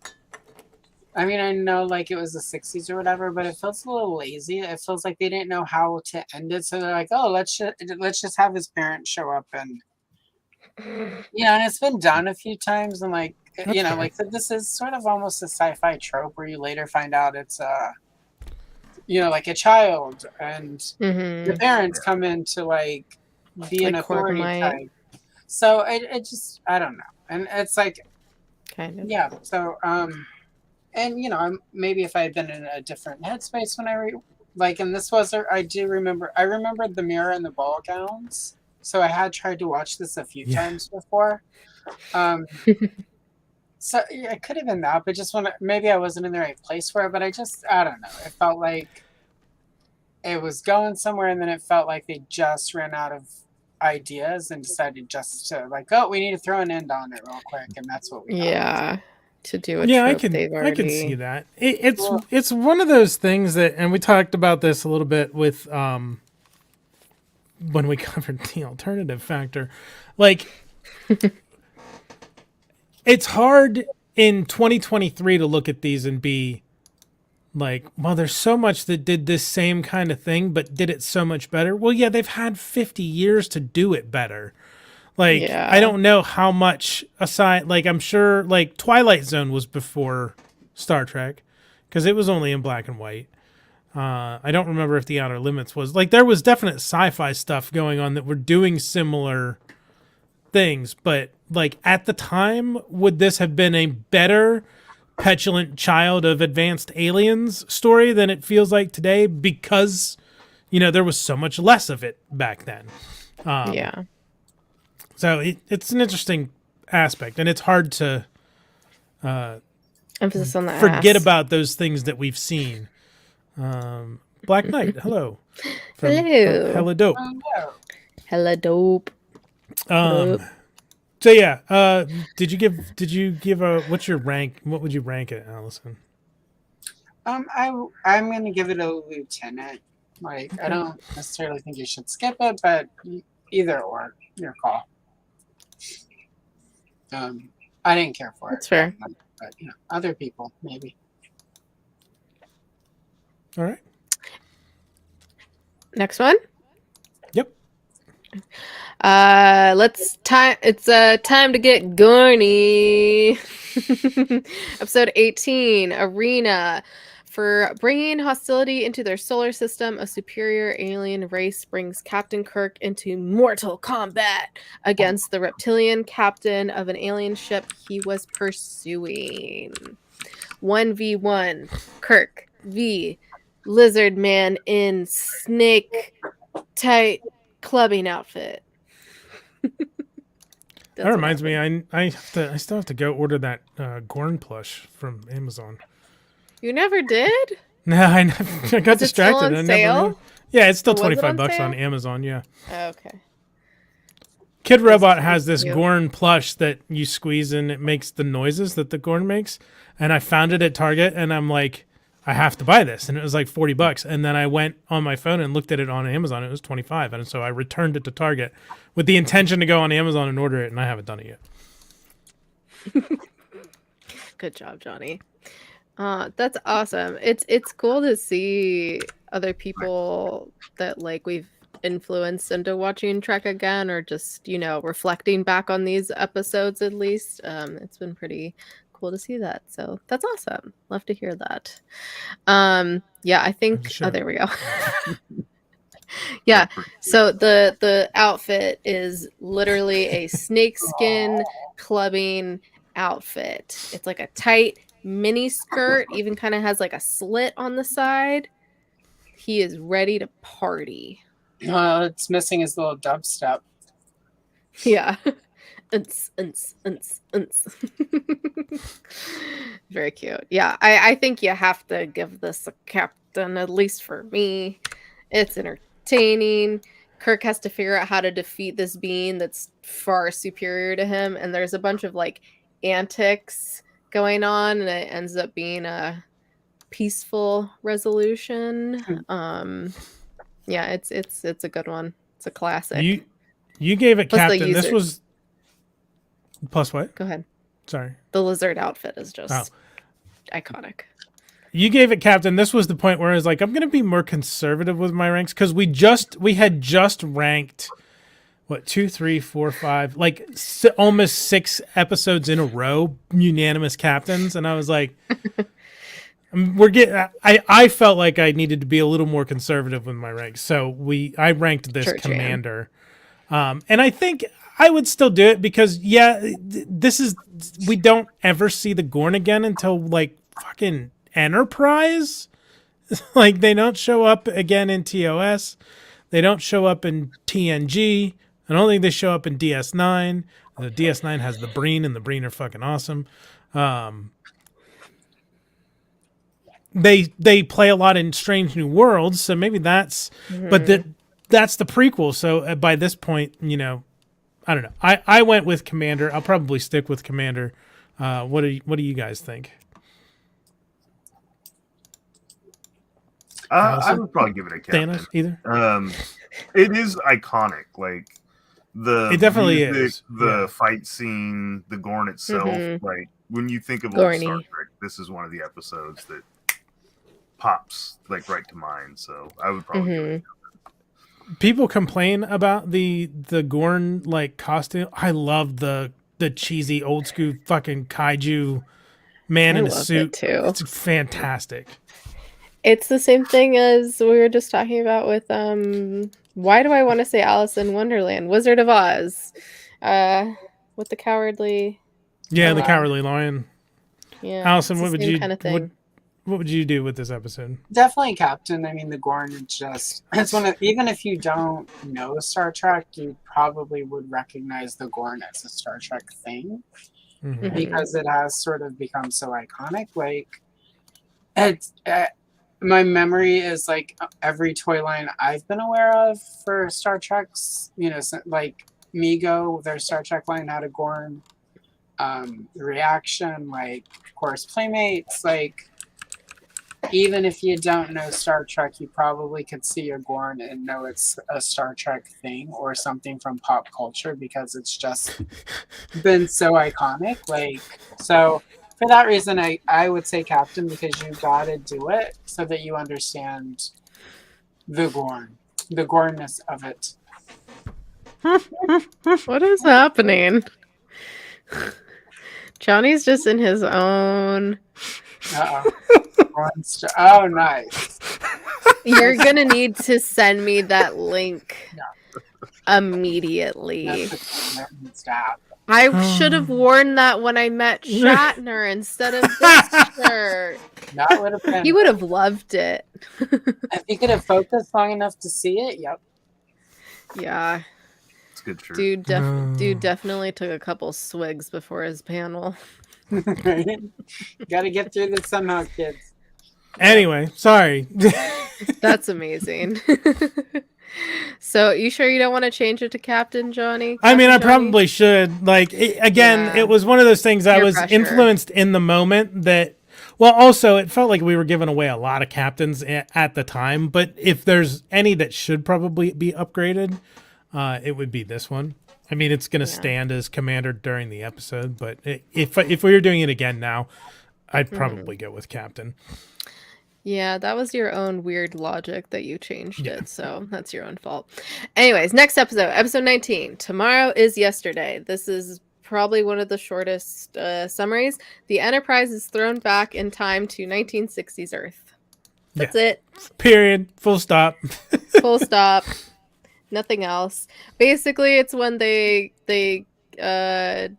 wait, this is when they capture the so when they somehow slingshot back in time and they capture the airmen, bring them on board, and for some reason they think it won't fuck with history by A, bringing him on board, and B, proceeding to show him around the starship instead of just keeping him in a room. Like, you stupid. And then they have to go down and they're like, we need to destroy the evidence. And then of course, shit gets fucked as usual. And somehow they get out of it and are able to slingshot time. So both timelines are fine again. It is very confusing. Time travel always confuses me, but I try to suspend disbelief. Yeah. What did we rank it? You ranked it commander. I ranked it lieutenant. Okay. I might rank it lieutenant now. It's annoying. I'm going to go with ensign. Okay. Not an episode for me, really. I really liked I really liked Kirk and Sulu like sneaking through the army base. I thought that was great. The rest of the episode does not hold up, I don't think. I'll stick with Lieutenant because I do think it's a fun episode to watch. But yeah, there's a lot that doesn't make sense in it. Yeah, I would bring it down to Lieutenant for sure. Although we may have gotten Farscape from the slingshotting, so yeah. If that's the case, the slingshot maneuver shows up again, and this is the first iteration of it, but it shows up a lot throughout Star Trek. I do love me some Farscape. Episode 20, Court Martial. Kirk draws a court martial in the negligent death of a crewman, which kind of got an interesting old version of Ad Astra per Aspera, but like not really with the at least with the court case, I guess. Yeah. I mean, Star Trek tends to do courtroom episodes quite a bit. Well, because he worked on a courtroom drama before. Yeah. I watched a summary. I'm like, oh yeah, that's right. It makes sense. What did we rank it? We both gave it Lieutenant. I think the best thing about this episode was what was his name? What's her face's dress is pretty cool. The lawyer lady, which also a real Shaw. She's a real Shaw, that she's a lawyer, so that was cool to see. Yep. In the 60s. And yet they had that yeoman who testified and had a speaking role, and they didn't give her a goddamn name. Yeah. It's like 3 steps forward, 2 steps back. Yeah. So close. So close. Yeah. Did you guys have any thoughts on it at all? I would put it as Lieutenant. It's enjoyable, but I don't think you need to watch it, so you could skip it, but it was enjoyable. It's pretty standard, trope. It ironically reminds me of the episode of The Simpsons where there's the guy that comes to the power plant, Grimes, that hates Homer, and Homer calls him grimy, and then he spends his entire time trying to get revenge against Homer, and then he just keeps escalating until he basically gets himself killed or something. So it kind of reminds me of that a little bit. So yeah, Grudge gone bad. Yeah, right. So skippable, entertaining but skippable. You don't need it, but you could watch it and have a good time. I'd probably put it Commander. I actually really like the episode. It is entertaining. the lawyer and his book fetish. I got a kick out of that. Yes. Cogley. Yeah. I don't know. Cogley. I like the episode. Yeah. It's a good one. It's hard not to like fully poo-poo these episodes, except for Miri.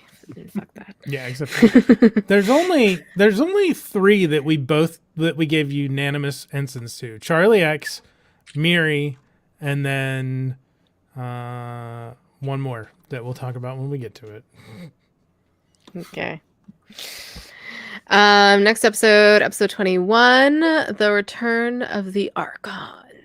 Seeking the answer to a century-old mystery, Kirk and crew enter a vacantly peaceful society under a 6,000-year autocratic rule that kills all those it can't absorb. This episode's fucking weird. It doesn't feel like it's an episode of Star Trek. It feels like an episode of another show.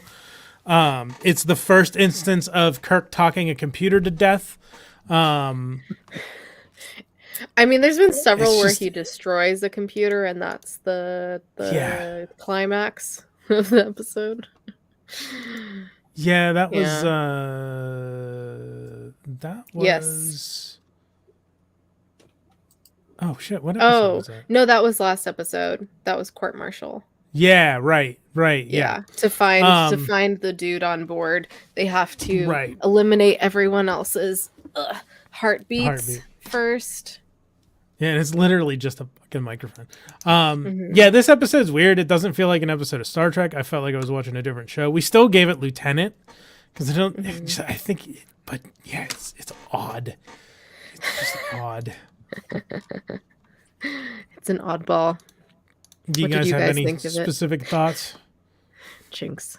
I think Lieutenant's probably a fair one, but it's not a bad episode. I don't know. Like, you have the whole like crazy purge thing going on, and then like the people being absorbed is almost like a proto Borg thing. Like, sorry, Kayla. I'm not gonna remember. Okay. I don't know. Yeah, Lieutenant. Okay. It's worth a watch, though. I don't know. I would probably Lieutenant. It has Sid Haig, so you can't, you can't go wrong with that. It's very culty. Like, it feels like a movie I enjoy. Sort of as much as you could do on TV at the time. It feels like if you had given Roger Corman the script, you would have got a really kick-ass movie that we would all be saying how problematic it is, but fun at the same time. So yeah, I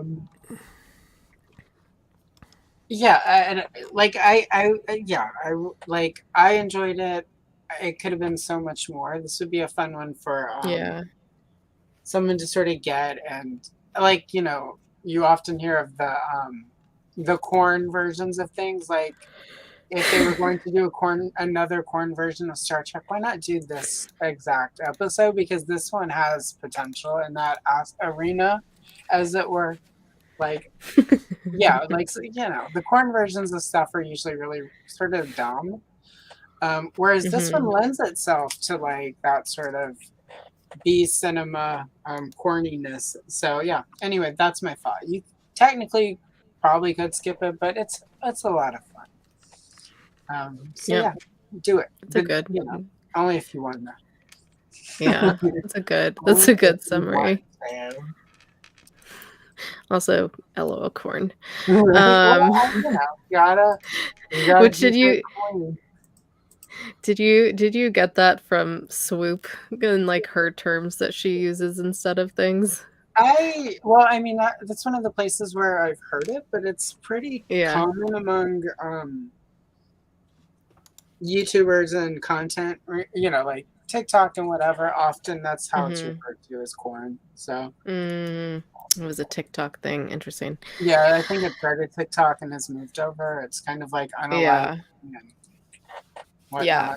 So you don't get demonetized once you get there. And I feel like it's a good thing to get in the habits of using phrasing that won't get you demonetized. So yeah, I should stop saying dicks and dildos so much. But I think you can still say that. Yeah. Interesting. The fucks that we need to cut out more than anything. Dick is the name. I don't think it's the curse words unless you said like the C word, and I don't mean cock. I think it's the other stuff because yeah, I've listened to some stuff that's definitely monetized and they say all of those things. It's got to be with you have to make it so many minutes into an episode, like so many minutes into it before like you're fine. So whatever. But they will like go in and put warnings and age restrictions depending on other words used. So you know, it's just a good habit to get into. Anyway, Space Seed. Yes. Speaking of corn. Especially the picture they use on IMDb.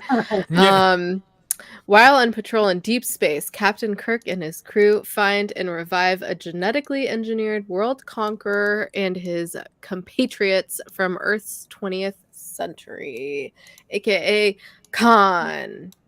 Yeah. Corn Con. Corn Con. Corn Con. Corn on the con. Corn on the con. We both ranked this captain. I mean, it's fucking Khan. I don't know that there's a whole lot more to say. I don't know that the episode is that good. Like, it's fine. It's top rated on IMDb. Yeah, but it's not because that the episode's it's because it's Khan more than anything else. It's fine. It's not that it's a bad episode. I just think it's probably overrated because of the Wrath of Khan. Like, but it's still Captain. Like, I still think if you have to watch this episode, regardless of the quality of it. The thing that frustrates me about this episode is him like terror seducing the one girl into like helping. Yeah, like it frustrates the shit out of me, that part of the episode. Other than that, it's a good episode. Like, yeah, we had problems with that too when we were talking about it. It's not great. It's like a blueprint abusive relationship in like fast forward. It like goes through bam bam bam bam bam all the stages. Love bombing, manipulating. Yeah, red flags all over for sure.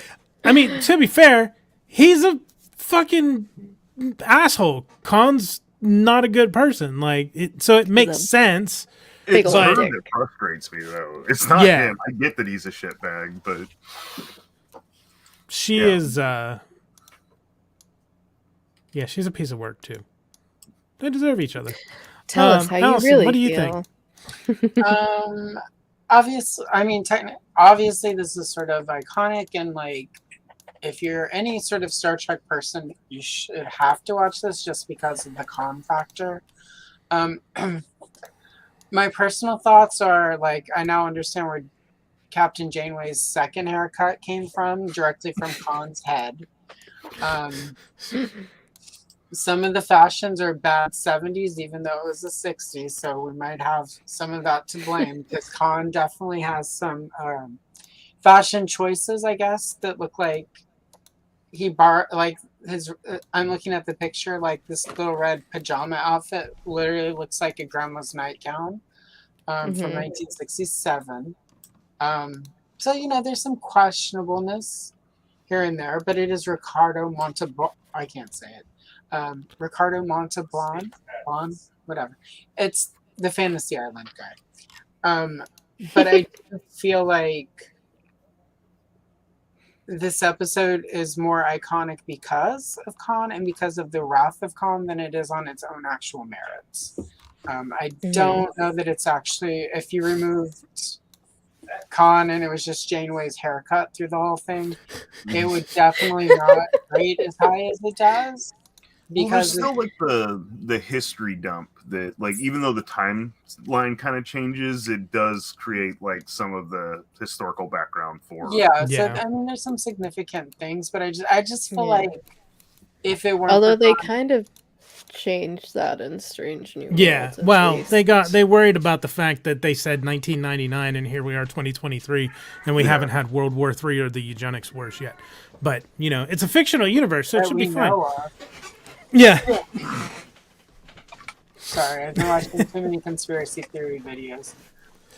So, yeah, I think we're all pretty much in agreement that it's not as good as it gets credit for, but it still is an absolute must-watch. Yep. Because of Star Trek II, the movie, them going back to comic for the movie. Yeah. So that'll bring us to episode 23, A Taste of Armageddon. Just a taste. Kirk and you want a taste? You want just a little taste. Kirk and Spock must save their ship's crew when they are declared all killed in action in a bizarre computer-simulated war where the actual deaths must nevertheless occur. Oh, Kayla's got a kitty. He was meowing like crazy, so I heard him. I had to. Yeah, because I don't have my like noise canceling. Okay, good day. It's like attention obtained. I'm out. Yeah. We both ranked this lieutenant. It's fine. Like, I don't think you have to skip it, but you definitely don't have to watch it. It's not. It's an episode. That way. I would say it's skippable because I skipped this one and didn't watch it. I did show up in chat that night. That's fair. So yeah, again, I didn't it because I skipped it personally, not because it looked stupid, just because I was busy. It's an unnamed spot. I can't. So anyway. Yeah, I actually really like this episode. I like the idea of it, the war without war, and like the madness of killing people just because of numbers, and like the allegory to like drone strikes. Like, I mean, I know it's not written that way, but like if you think about it now, like it's I don't know. I really like this episode. Yeah, I could see that. I didn't consider it. We talked a bit during the review of it that review's the best. We're not technically reviewing the episodes, but that's, during discussion, the recap. That at the time it was based on, the writer said it was an allegory for like the Vietnam War, where like they just kept coming back with on the news at night, just numbers of people that were dead, like, and that's sort of what inspired it. But yeah, I didn't think about in that aspect of it, like cyber warfare and drone warfare. Is an interesting way to think about it too. I really like the episode. It did make me think about stuff, so like that's good, right? Yeah, definitely. That's okay. We're running long. Quip. We're recapping the whole first season. But if you want more in depth of each episode, go back and watch the rest of it. There you go. We've covered them all. 24. The side of paradise. Paradise. Yeah. A pair of dice. This is the Jizz Flowers! Yes, it is. What this is, I don't know. It's a hard LOL toss up between this thumbnail and the Dick stalactites. They're just so good. There's probably some planet out there that's got both, right? There'd have to be. Law of averages, there'd have to be. It's got to be mathematically possible. We both ranked this lieutenant. It was fun, but I don't think essential. No. Yeah. I mean, I agree. Man, he is. He just left my room. That is from outside my room. If anyone's ever thinking of getting a bangle, just listen. This is nonstop all day, and I'm not even here all day. A lot of times when I go off camera on Oz's stream, it's because my cat's out there meowing, or like wants out, or wants back in, or wants out, wants back in. So. Or if I'm going like this, it's because there's a cat tower right next to me, and the cat did something crazy off of it. Yeah, I have my door open because no one else is home anyway, so he can just come in and out as he pleases. Yeah, that's what they said. Yes. So yeah, we both gave it Lieutenant. What do you guys think of it, Allison? What do you? Just flowers. Yeah, just flowers. Notwithstanding, I would probably. I think it's skippable. I don't. It didn't feel. I mean, it's hilarious, but not. Not necessarily on the merits of the episode. So maybe a lieutenant, maybe ensign. I don't know. Like, you can skip it, but maybe you shouldn't because it's ridiculous at times, and there's all the jizz flowers and whatnot. But I don't know. Like, yeah, I'm gonna say I'll say lieutenant. Skippable, but maybe you should. Everyone's just pulling out their pussy now. I would say lieutenant, but I wish it was important because they really need to take those jizz flowers as like medicine, like back to right. Like we talked about that too. I'm like, they need to set this up as like a hospital planet that people come visit and get better, and then face on the way out, and then they're fine. We also talked about like what's the I don't know what the right word is for like what do you do if you bring the crew back up to the ship and get them under their own mental faculties, and some of them are like, hey, we really want to go back, because they didn't say there was any like negative effects to it. Like we talked a little bit about because they've touched on this in some episodes about like, and it was Return of the Archons, like if your desire to be productive is stripped away, are you really living a life, kind of thing? Like, what's your life worth if you don't have that drive and that desire to go and like, I mean, if that's what you want, who's to say that's bad? Like, I want to go live on the Jizz Flower planet and just be happy all the time. Like, why would that be wrong? I would bring my toys down there and have a ball. Oh, yes. I'd bring all the toys and have a ball. It would be great. Did everyone give their rankings? I got distracted by pussies. Yeah, I think we all said basically. Allison said it's skippable. Yeah. Correct? So you'd go ensign? Yeah. Okay. Yeah, you know. Thanos, what would you say? I'd say lieutenant. It is entertaining, but I think I'm with Allison where it's entertaining for the wrong reasons. Like, it's so good. It's entertaining. But... yeah, it is silly, to say the least. Next episode 25, The Devil in the Dark. The Enterprise is sent to a mining colony that is being terrorized by a mysterious monster, only to find that the situation is not that simple. This is the rock mud pie monster, right? Rock lobster? Yeah. I really liked this episode. I gave it a lieutenant, but I really liked the episode. It says it's top rated.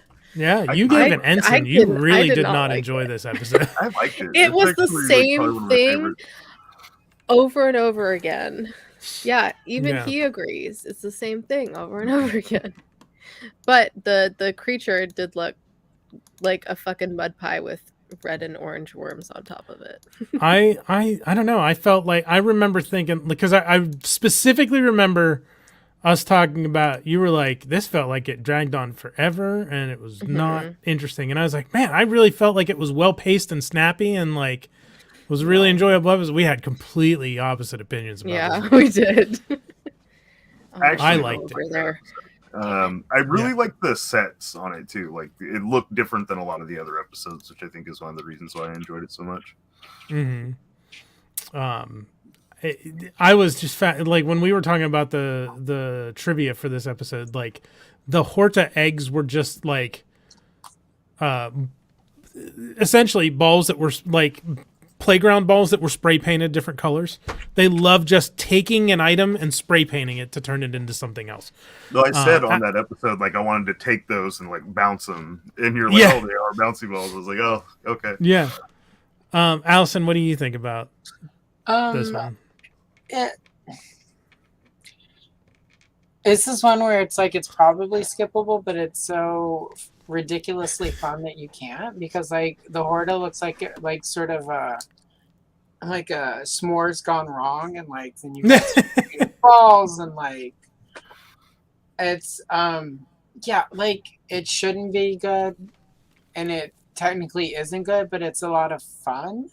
I like the whole like sort of the like part of what's going on in Star Trek is they're out exploring worlds basically to sort of see what they can colonize.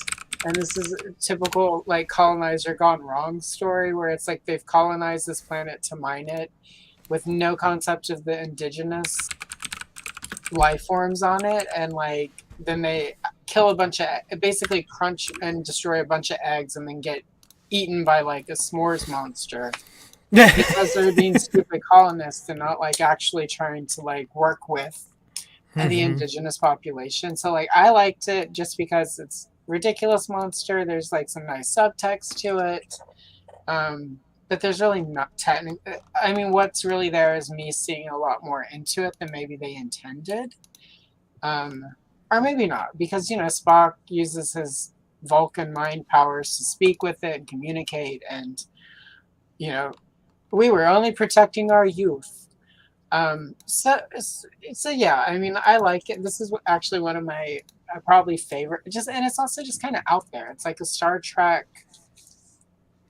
Like there are times where Star Trek just gets a little, especially in like season 1 when they're trying stuff out there. Sometimes where it feels like they really want to go, they're really going far out there, and it's just like this. Like the last one, there, like you've got the jizz flowers, but in this one you've got the s'mores, you've got the eggs, you've got sort of it's a ridiculous looking monster, but it's still but it's not even really a monster, but like I don't know, it's fun. Like I remember watching this one, I'm thinking if somebody had shown me this as my first Star Trek attempt at trying to watch the original series, I probably would have been able to make it through more, because this one was I was like laughing at the monster because it was so ridiculous. Like I don't know, like. And this is what should have. This is what you show people as their first Star Trek episode, because like this is so over the top in all the right ways. Like anyway, so I'm gonna give it actually like I think I'm gonna call it Captain. Like you have to see this one to believe it and to like enjoy it. And Captain, if it's for somebody who's never really watched Star Trek and doesn't want to watch or is hesitant, like this is Captain. Commander otherwise. Like as your first Star Trek OT, this is Captain. If you've seen Star Trek, the original series, then this is a Commander. So yeah. Final answer. Yeah, I think I was still being conservative with rankings. I don't know if I'd go Commander or not. I did really like the episode. I would. Again, it's one that I think it's a must watch.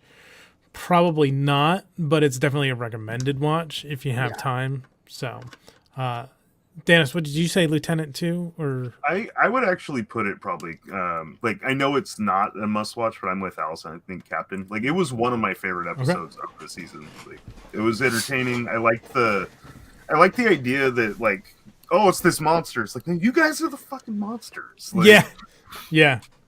That played with me. Like I like that. So okay, so we apparently, Kayla, ranked this low compared to our guests. The ambassadors both say Captain for Devil in the Dark. Sorry, I got cat poop on me, so I had to deal with that. Yeah, I don't know how. He must have had poopy butt, and when he fell. It just streaked down my leg. That's okay. That's gross. Anyways, the cat's the monster. So, yeah. Wait, which episode did we just talk about? We just talked about Devil in the Dark with the Horta. You really didn't okay, like we that finished. episode. Cat emergency. No. Yeah, like perfect. We couldn't find the kitten. So I dealt with cat poop. You couldn't find kitten. There we go. We had to open the treat cabinet, and now he won't shut up. So. I hate that the smell just like lingers no matter how much you clean it. Now I'm afraid it's like somewhere else in here. Or on my bed. I should probably check my bed. Oh, great. Okay, so anyways. Errand of Mercy. With a war with Klingons raging, Kirk and Spock attempt to resist an occupation of a planet with incomprehensibly placid natives. We both gave this Commander mostly because it's the first appearance of the Klingons. Although I do remember we talked about like the Klingons have changed so much since this episode that they almost may as well not be Klingons. She didn't there. So yeah, I don't know. I think it's Commander mostly for. I mean, it is interesting with the incorporeal higher beings, that like the ascended beings who are on a different level than humans and Klingons. But what did you guys think of Thanos? What did you think about this one? I'd probably give it a Commander too. I like the dynamic of it, and like Kirk being picked as the guy who has to relay it was kind of fun. It does give you the warlike nature of the Klingons contrasted with like the super passive, crazy omnipotent being for however many times this has been. Because I feel like we got a lot of godly creatures already. We're only not even a full season in, so yeah. Charlie X, Squire Gothos, not Return of the Archons. There was one more. What's the other one? Return of the this Jedi. One. The Guardian of that's a coming episode. But I'd probably put a Commander, and I did enjoy the episode. Sometimes it's frustrating when they're just on like the basic sets, though. It's like I want the planets to look alien.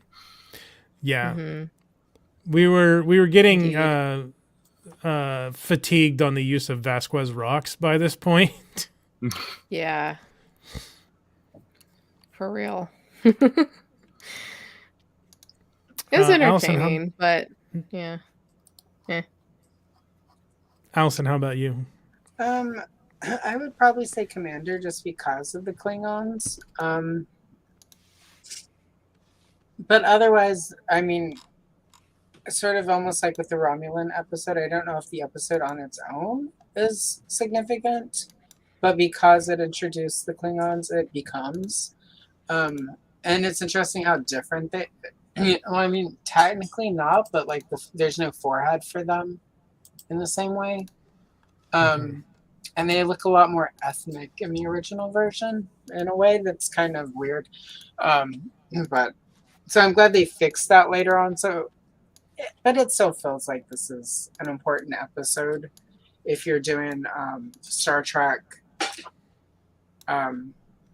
history. If you're trying to get into Star Trek, like you definitely should watch this to see the first Klingons in Star Trek. So yeah, I mean, Commander on the merit of the Klingons. Without Klingons, I would probably rate it Lieutenant. Like you could probably skip it, but you can't because of Klingons. So yeah, good luck trying to skip it. Essentially. I think it's every Commander all around for that one. This is next episode 27, The Alternative Factor. Existence itself comes let me start over. Existence itself comes under threat from a man's power struggle with his alternate self, with the Enterprise's strained dilithium crystals presenting his key to a final solution. That is a fucking sentence. Biography. Yeah, I don't know if you were there when we covered this during the weekly show. This episode is fucking garbage. It's hot garbage. I was watching some like reviews as well, and they're like, yeah, this is shit. And, like, it literally, compared to the rest, like most are above a 7 on IMDb. This is a 5.7. Like everything is 7+. Yeah. Like I think even Charlie X was like 7 something. And this is the one where it's 7. Like, okay, so this is like a alternate dimension multiversal story. Was it better in 1967 than it was in 2023 because we've had a whole lot more mirror dimension, alternate dimension, multiversal storylines since then that I have seen compared to this one.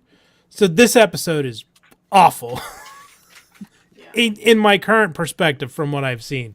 But was it a better story, a better piece of entertainment in what year was it? 1966 or 66? Yeah, 1967 when it aired.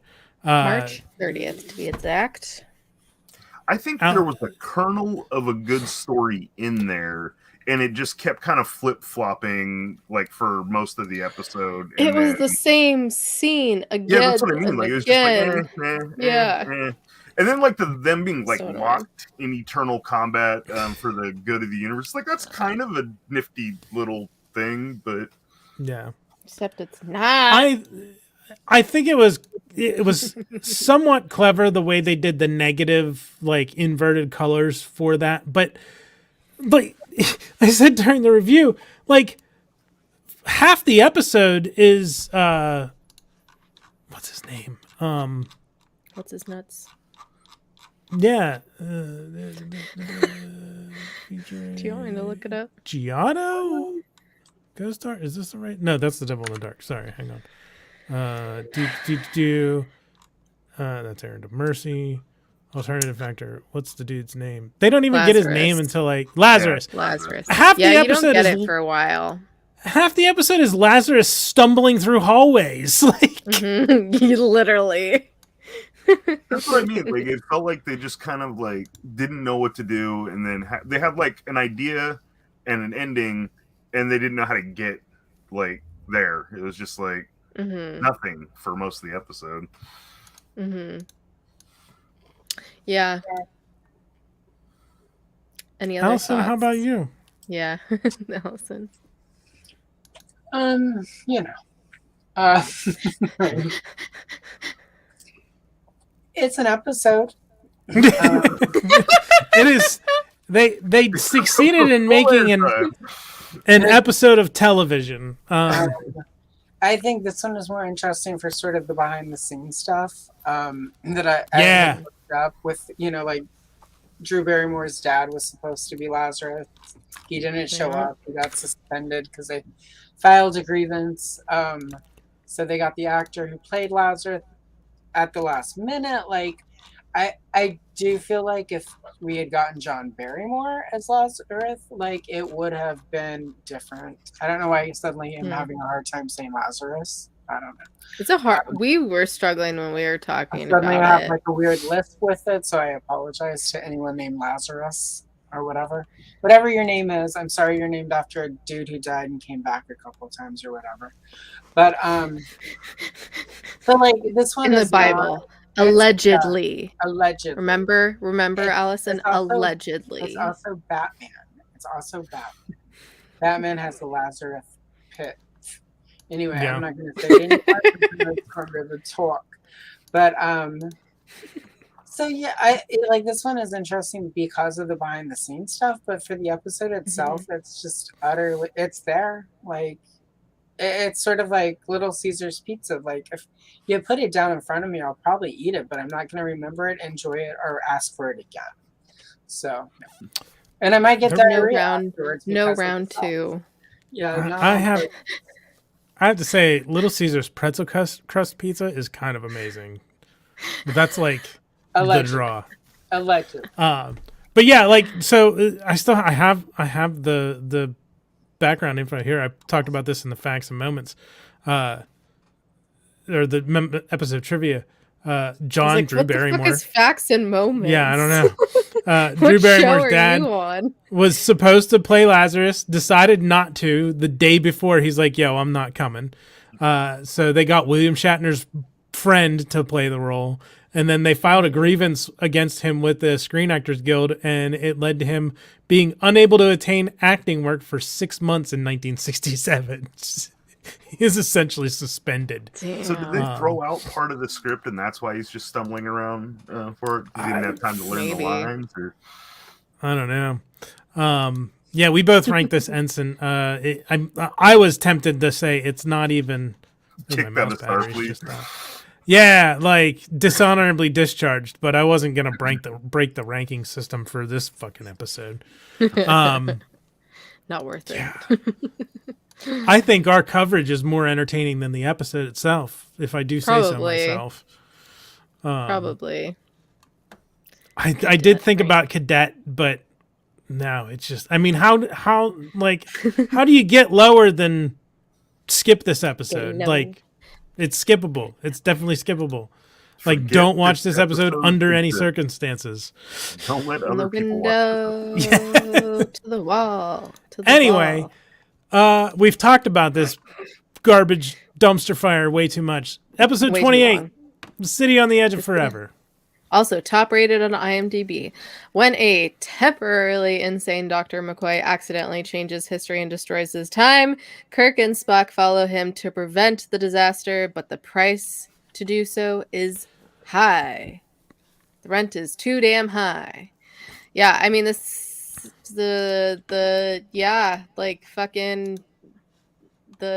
can't even say who they are actually based on what I also heard on Swoop is you can't talk about them, but they would have won the war, not us.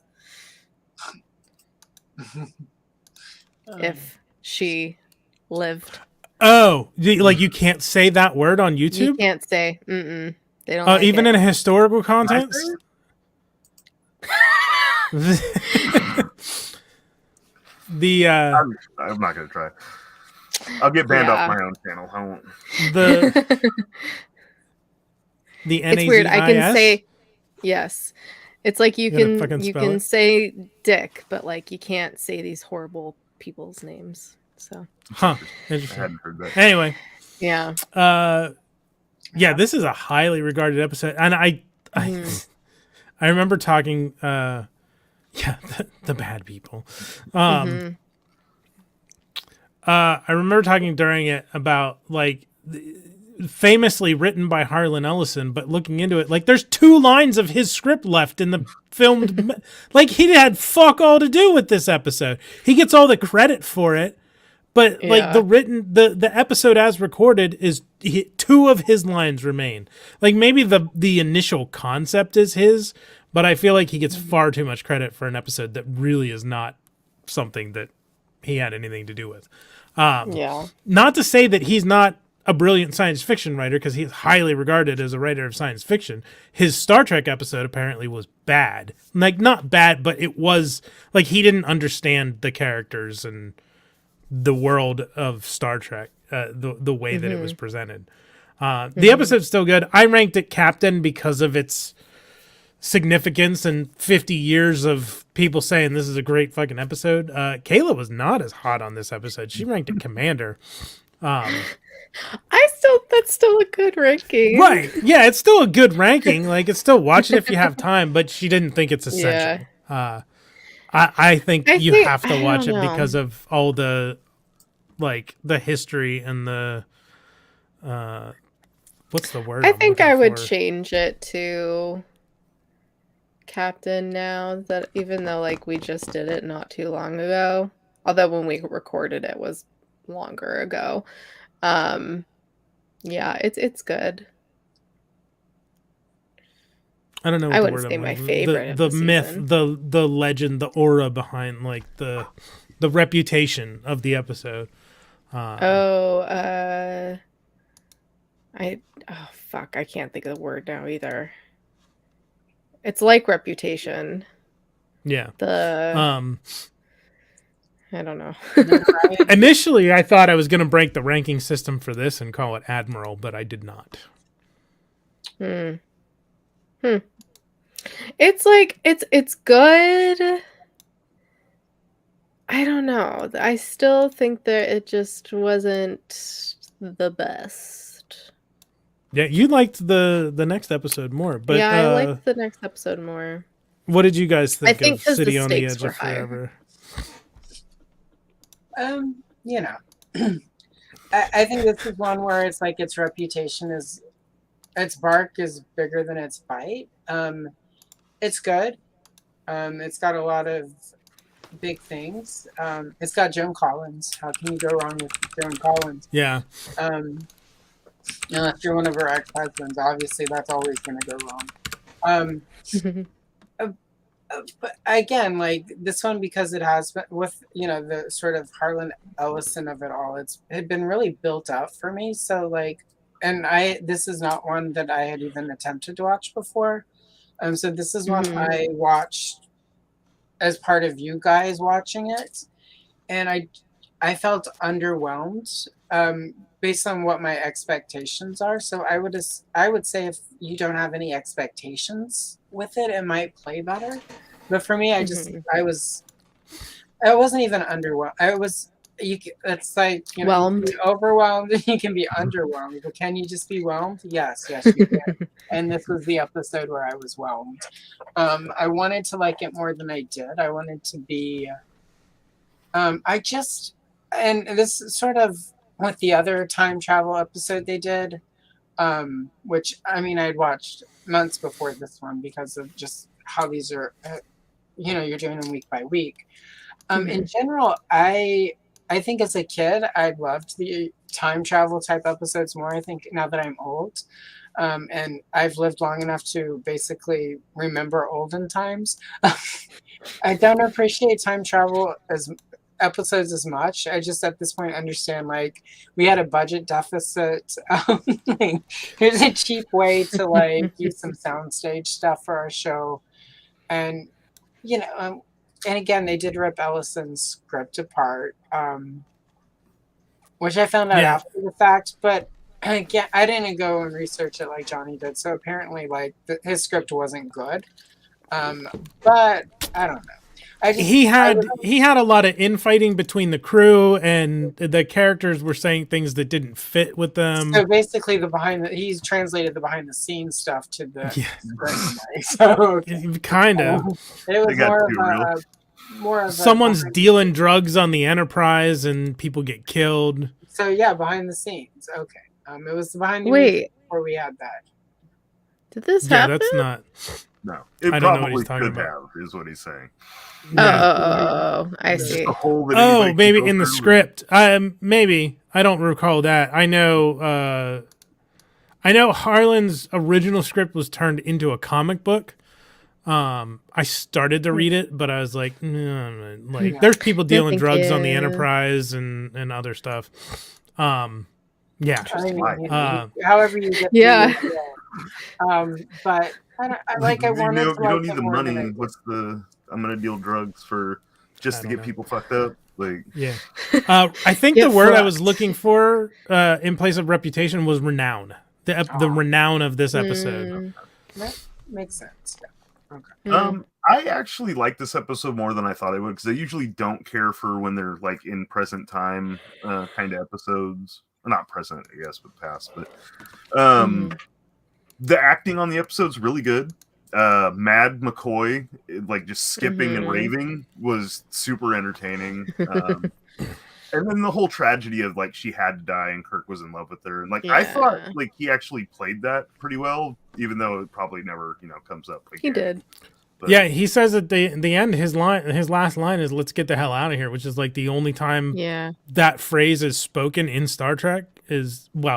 Now we have in certain episodes we've got curse words and fuck and shit and whatnot. And with today's like shows that are produced today, fucking Lower Decks, it's bleeped in Lower Decks, but there's a lot of swearing. And there's an F-bomb dropped in Picard. But at the time, like up until all throughout TOS, now Next Gen uses hell and damn a lot more, but up to now, this is the only time they had a phrase like that in the original Star Trek. I don't think it's a necessary watch, but I do think it's super interesting. Like, it's a good episode. It's a really good episode. Maybe not a mandatory one though. Yeah, I didn't rank it Captain out of like the content of the episode. While it's fun. If we were just going on like the episode itself, I'd probably say Commander. But because of the renown that this episode has, that's why I say Captain. See, I didn't pay attention to any of it. Like, I didn't know there was any like hype around the episode or like. I'm just kind of watching these. Like, yeah, I am into Star Trek the way a lot of people are into Star Wars. Like, it feels like Star Wars is like, especially in the communities we're in, like obsessive fandom. Like, that's my Star Trek fandom. Like, I've read the Star Trek The Next Generation technical manual cover to cover multiple times. Like, and I had Star Trek Encyclopedia and read through that. Yeah, totally. But that's what we're here for. We're here to geek the fuck out. That's what we do. So, yeah, the City on the Edge of Forever is widely regarded, in my knowledge, as the best episode of the original series. I wouldn't say the best, but it is a good episode. See, not alone. I mean, I'm not saying I think that either. I'm just saying that's the popular opinion. But I'm with Griff. That little like space time portal needs to go, like, or at least put a guard out there, because that's just crazy. Yeah. There needs to be a sign that right next to it that says this is not a convenient plot contrivance for your usage. It's the highest rated episode on IMDb, I believe. It's a 9.2 star rated episode, and that is I'm looking through season 3 now. That is the highest. I said it when you guys were watching the episode, though. It's like, why couldn't they just take her with, like, instead of killing her, just take her to the future? Then she's not there to get in the way, and Kirk still has his love interest. Yeah. But then he can't bang other chicks. Like I was going to say, he needs to be able to go from one M&M to the next. Just popping them. Yeah. Makes sense. I don't know why I was thinking of candy. The next highest rated episode, according to IMDb, for us is only like a couple of episodes away, so we'll get to that shortly. It's a 9.0 compared to City's 9.2. But anyway, the season finale. Operation Dash Annihilate. The Enterprise. Yes. The Enterprise crew attempts to stop a plague of amoeba-like creatures from possessing human hosts and spreading throughout the galaxy. And we have Kirk's brother dying. Spock goes blind, and then he's not blind. It's a high-stakes episode. Probably, not as high of a stakes as, really bad people winning World War II, but... It was pretty high stakes. There was entire. It was pretty high. Mad, so that's like more than just one planet. Like, yeah, these creatures were sweeping through this entire solar system in multiple. The population on those planets is the dollar store monsters. I just think that's a funny way to describe them. The space amoebas. That's funny. I like space ravioli. I call them jellyfish. Yeah. Kayla, you ranked this captain. I ranked it commander. So we kind of flip-flopped the previous. That's just me. I can see the argument for it being considered essential because of the stuff with Kirk and his brother, but Sam Kirk is inconsequential throughout the rest of the series. It might maybe now that Strange New Worlds has made Sam more of a character. Of course he's inconsequential throughout the rest of the series. He's dead. I mean, I'm outside of this particular episode, even the episodes before this one. Like, they mentioned Kirk's nephew once. He's fun. We never see him. How is he fun? Strange New Worlds. Yeah, but I'm not talking about Strange New Worlds. I know. I'm just talking about this. And Strange New Worlds might change that. Maybe because this is his... I mean, but we don't even see his death. Like, we just see his fucking dead body, and it's Shatner with a fake mustache. It's Shatner. But Shatner's it's at least no Commander. One can play my brother. I can only play my brother. It was a really fun episode. It was an enjoyable watch. We forgot to talk about this during the review, and we both wanted to. Yeoman Zara, I think is her name. Yeoman Zara is played by Mariska, who's like a model actress. Like, I feel like this was a big deal, her being on the show back in the day. Like, she's in a bunch of productions, but it feels like like, to me, I'm totally making this up, but it feels like fucking like if Cindy Crawford showed up acting on a show in like the 90s, like fashion model shows up and does a pretty decent job acting on the show. Was a named character, had speaking lines. Go figure.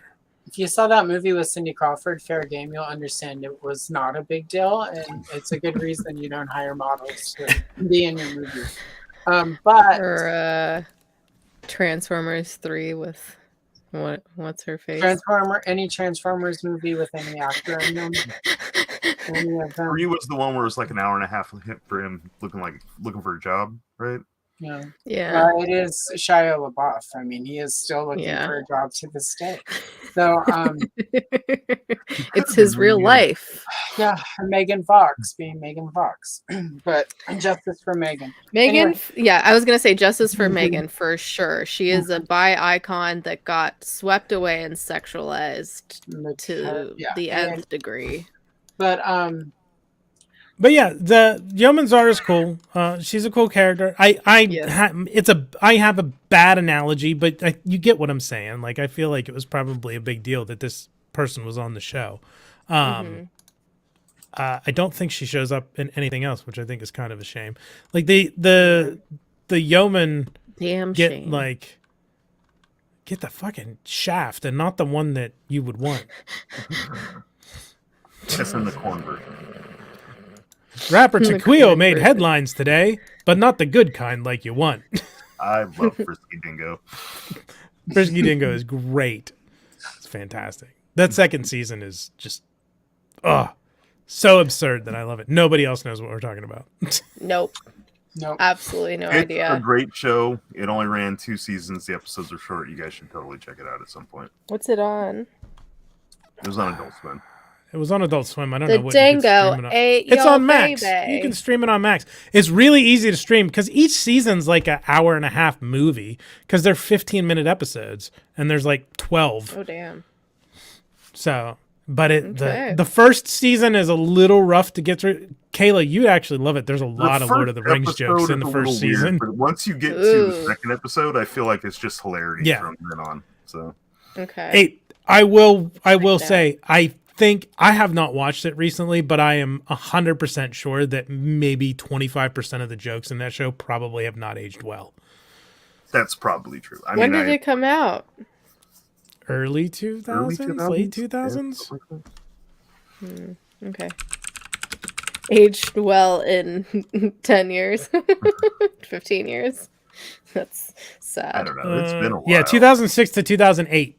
Oh, okay. So like 15 years. Yeah, it's still hilarious. Especially, I think the first season is worse than the second season as far as that kind of stuff goes, but it's still fucking hilarious. Anyway, so yeah, I ranked it Commander. Kayla ranked it Captain. What did you guys think of Operation Annihilate? I think Commander. You should do it. It's important.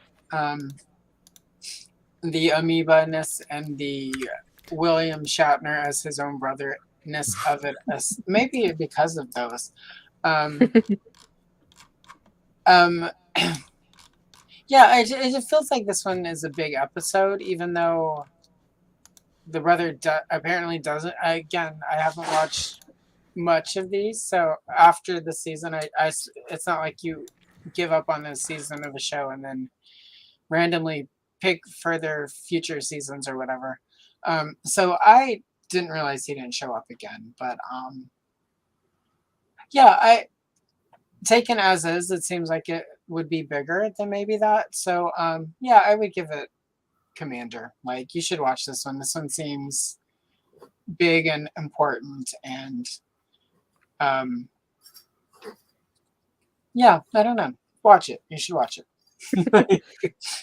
I would probably give it Commander too. I do wish we had gotten some like connection with Kirk and his brother before they just like, hey, he's dead. It's like, okay. Yeah, But, like, because it feels like such a waste. Like, Like, I get they're like, it's his brother. It's like, yeah, but we don't know his brother. It's like, I get that he feels shitty about it, but it was it was like it's his twin.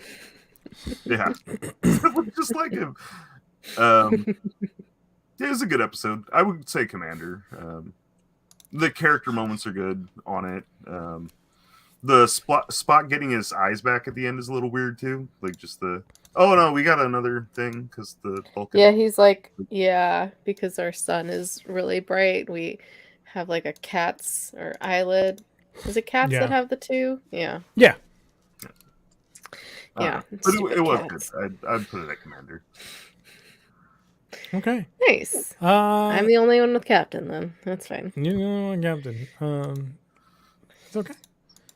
All right. That does it. That wraps it up. So Kayla, we did it. How do you feel? 2.5 hours. How do you feel about your journey into Star Trek? Because this all started with me going, hey, you know what would kind of be cool? If someone who watched everything like me and someone who's watched nothing like you sat down and talked about it. Now we have a whole YouTube channel with nearly 300 subscribers. I regret everything. Aww. Yeah, me too. I'm glad you guys did it. Yeah, I said, I wouldn't without you. Yeah, I'm sorry. I'm very hyper focused on. I still have smell in my nose, and I can't think of anything else right now. I'm gonna try to push through it though. No, I'm so glad we did it, and I look forward to talking about the episodes and watching the episodes and breaking them down. It's been quite a long way to go. It's been quite a journey. It's cool to see how the formula of Trek progress and when they went off of the formula this season and just the different tropes that they use and the fact that this was the 60s and so putting it in that time capsule, as I like to call it, and just the stuff that was more progressive for the time and stuff that unfortunately has not aged well and some people still like to defend it for whatever reason. Hashtag fuck Miri. But not in that way. Not in that way. Fuck the episode. It's been fun. I've really enjoyed every aspect. I've really enjoyed connecting with people about it and talking about it with people, either this in the streams or in person or in the chat. It's been very cool to see other people's perspectives on it and perspectives on each of the episodes. I feel like this experience that I'm having, not a lot of people get to have when watching it for the first time. They're just watching it and binging it. So I'm very appreciative of that and appreciative of also this community because, obviously a lot of these geeky communities can be very gatekeepy and it's been pretty good so far. There's been, some comments here and there, but for the majority, it's been great. But that's all things. You're gonna get assholes in every aspect of life. So, and really appreciative of both of you guys, Allison and Thanos, for you guys are almost in every fucking stream that we do. It amazes me.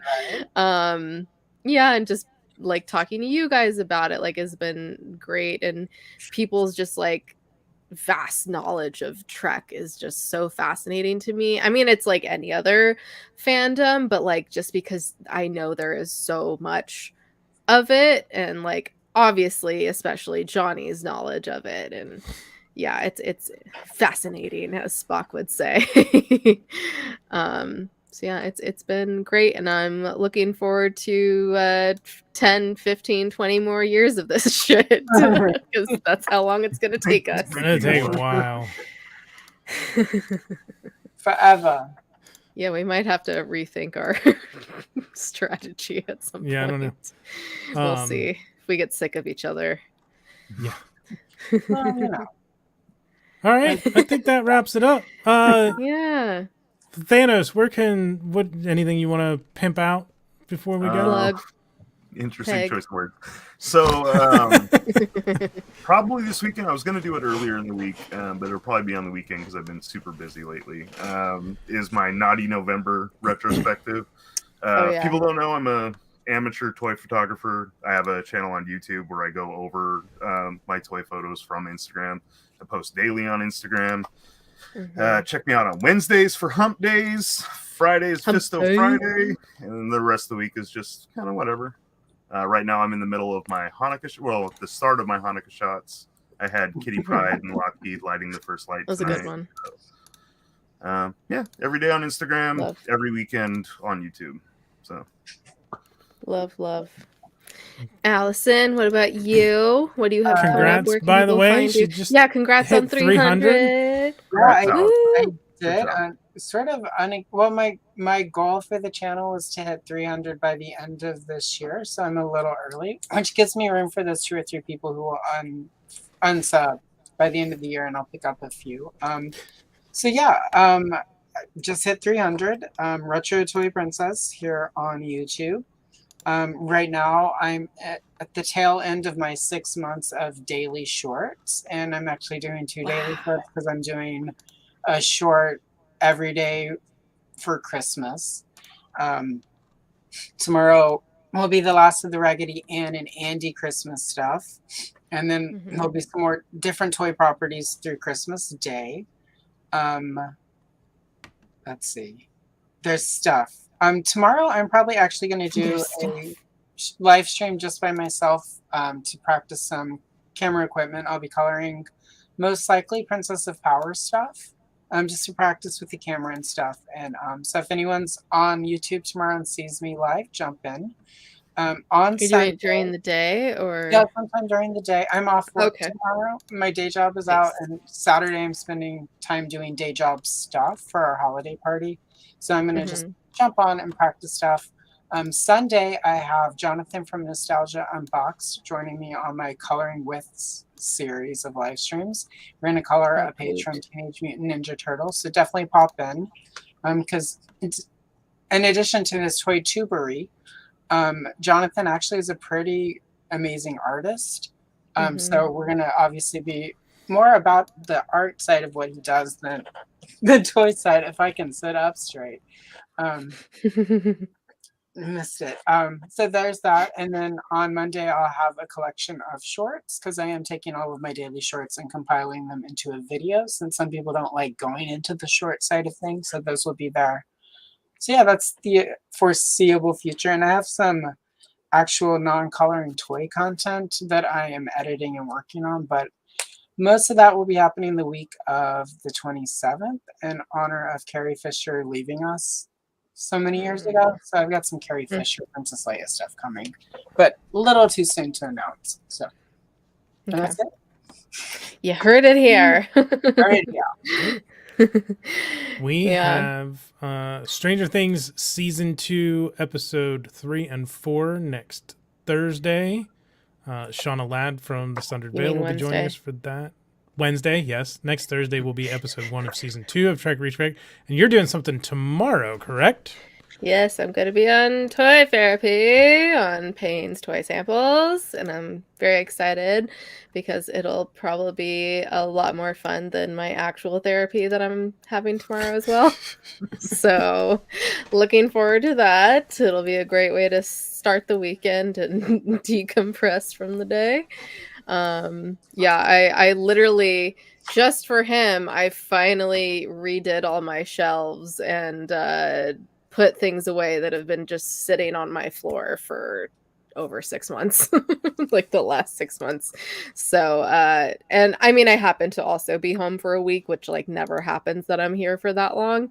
So it worked out well, and I have to just finish a couple of things. So looking forward to that. Stranger Things. So Then we have Kyle, who's going to be on for episodes 5, 6, and 7 from Super 7.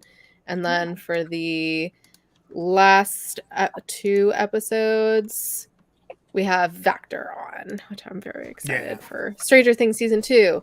And then in January, we're going to be covering Revelation in 2 episodes before Revolution comes out. And then we'll be talking about Revolution, Masters of the Universe Revolution. Or Kayla becomes an alcoholic. What? He was going through everything that you have to cover. Oh. Which is a lot. Yeah. There's like 1,000 episodes of Star Trek to go. If anything makes you an alcoholic, it'll be Janeway's haircut. Are you guys doing the fan continuation of TOS? No. What? No. Alpha canon only. Oh, no. Okay. Okay. Yeah, there's lots of Star Trek fan films and fan series, and we're not going to cover any of that. And I think we're just gonna. Didn't we say we're just gonna do like a couple episodes for animated series? What we might do is like we might do something. one special stream, cover all of it, or a couple of we're not going to do an episode by episode thing. There's like 20 episodes of it, and they're half an hour each. So well, without commercials, maybe 22 minutes. So so that might just be one special, like an animated series special at some point. Need a guest with that one. I throw my raspberry beret into the ring. Okay. All right. Sounds good. Well, thank you, Thanos and Allison, for joining us. Thank you for everybody in the chat. Everyone. Thanks if you're watching on the replay. Make sure to smack that like, smack that subscribe, smack that bell icon, and do the same for Allison and Thanos. I did it the opposite way because I am weird.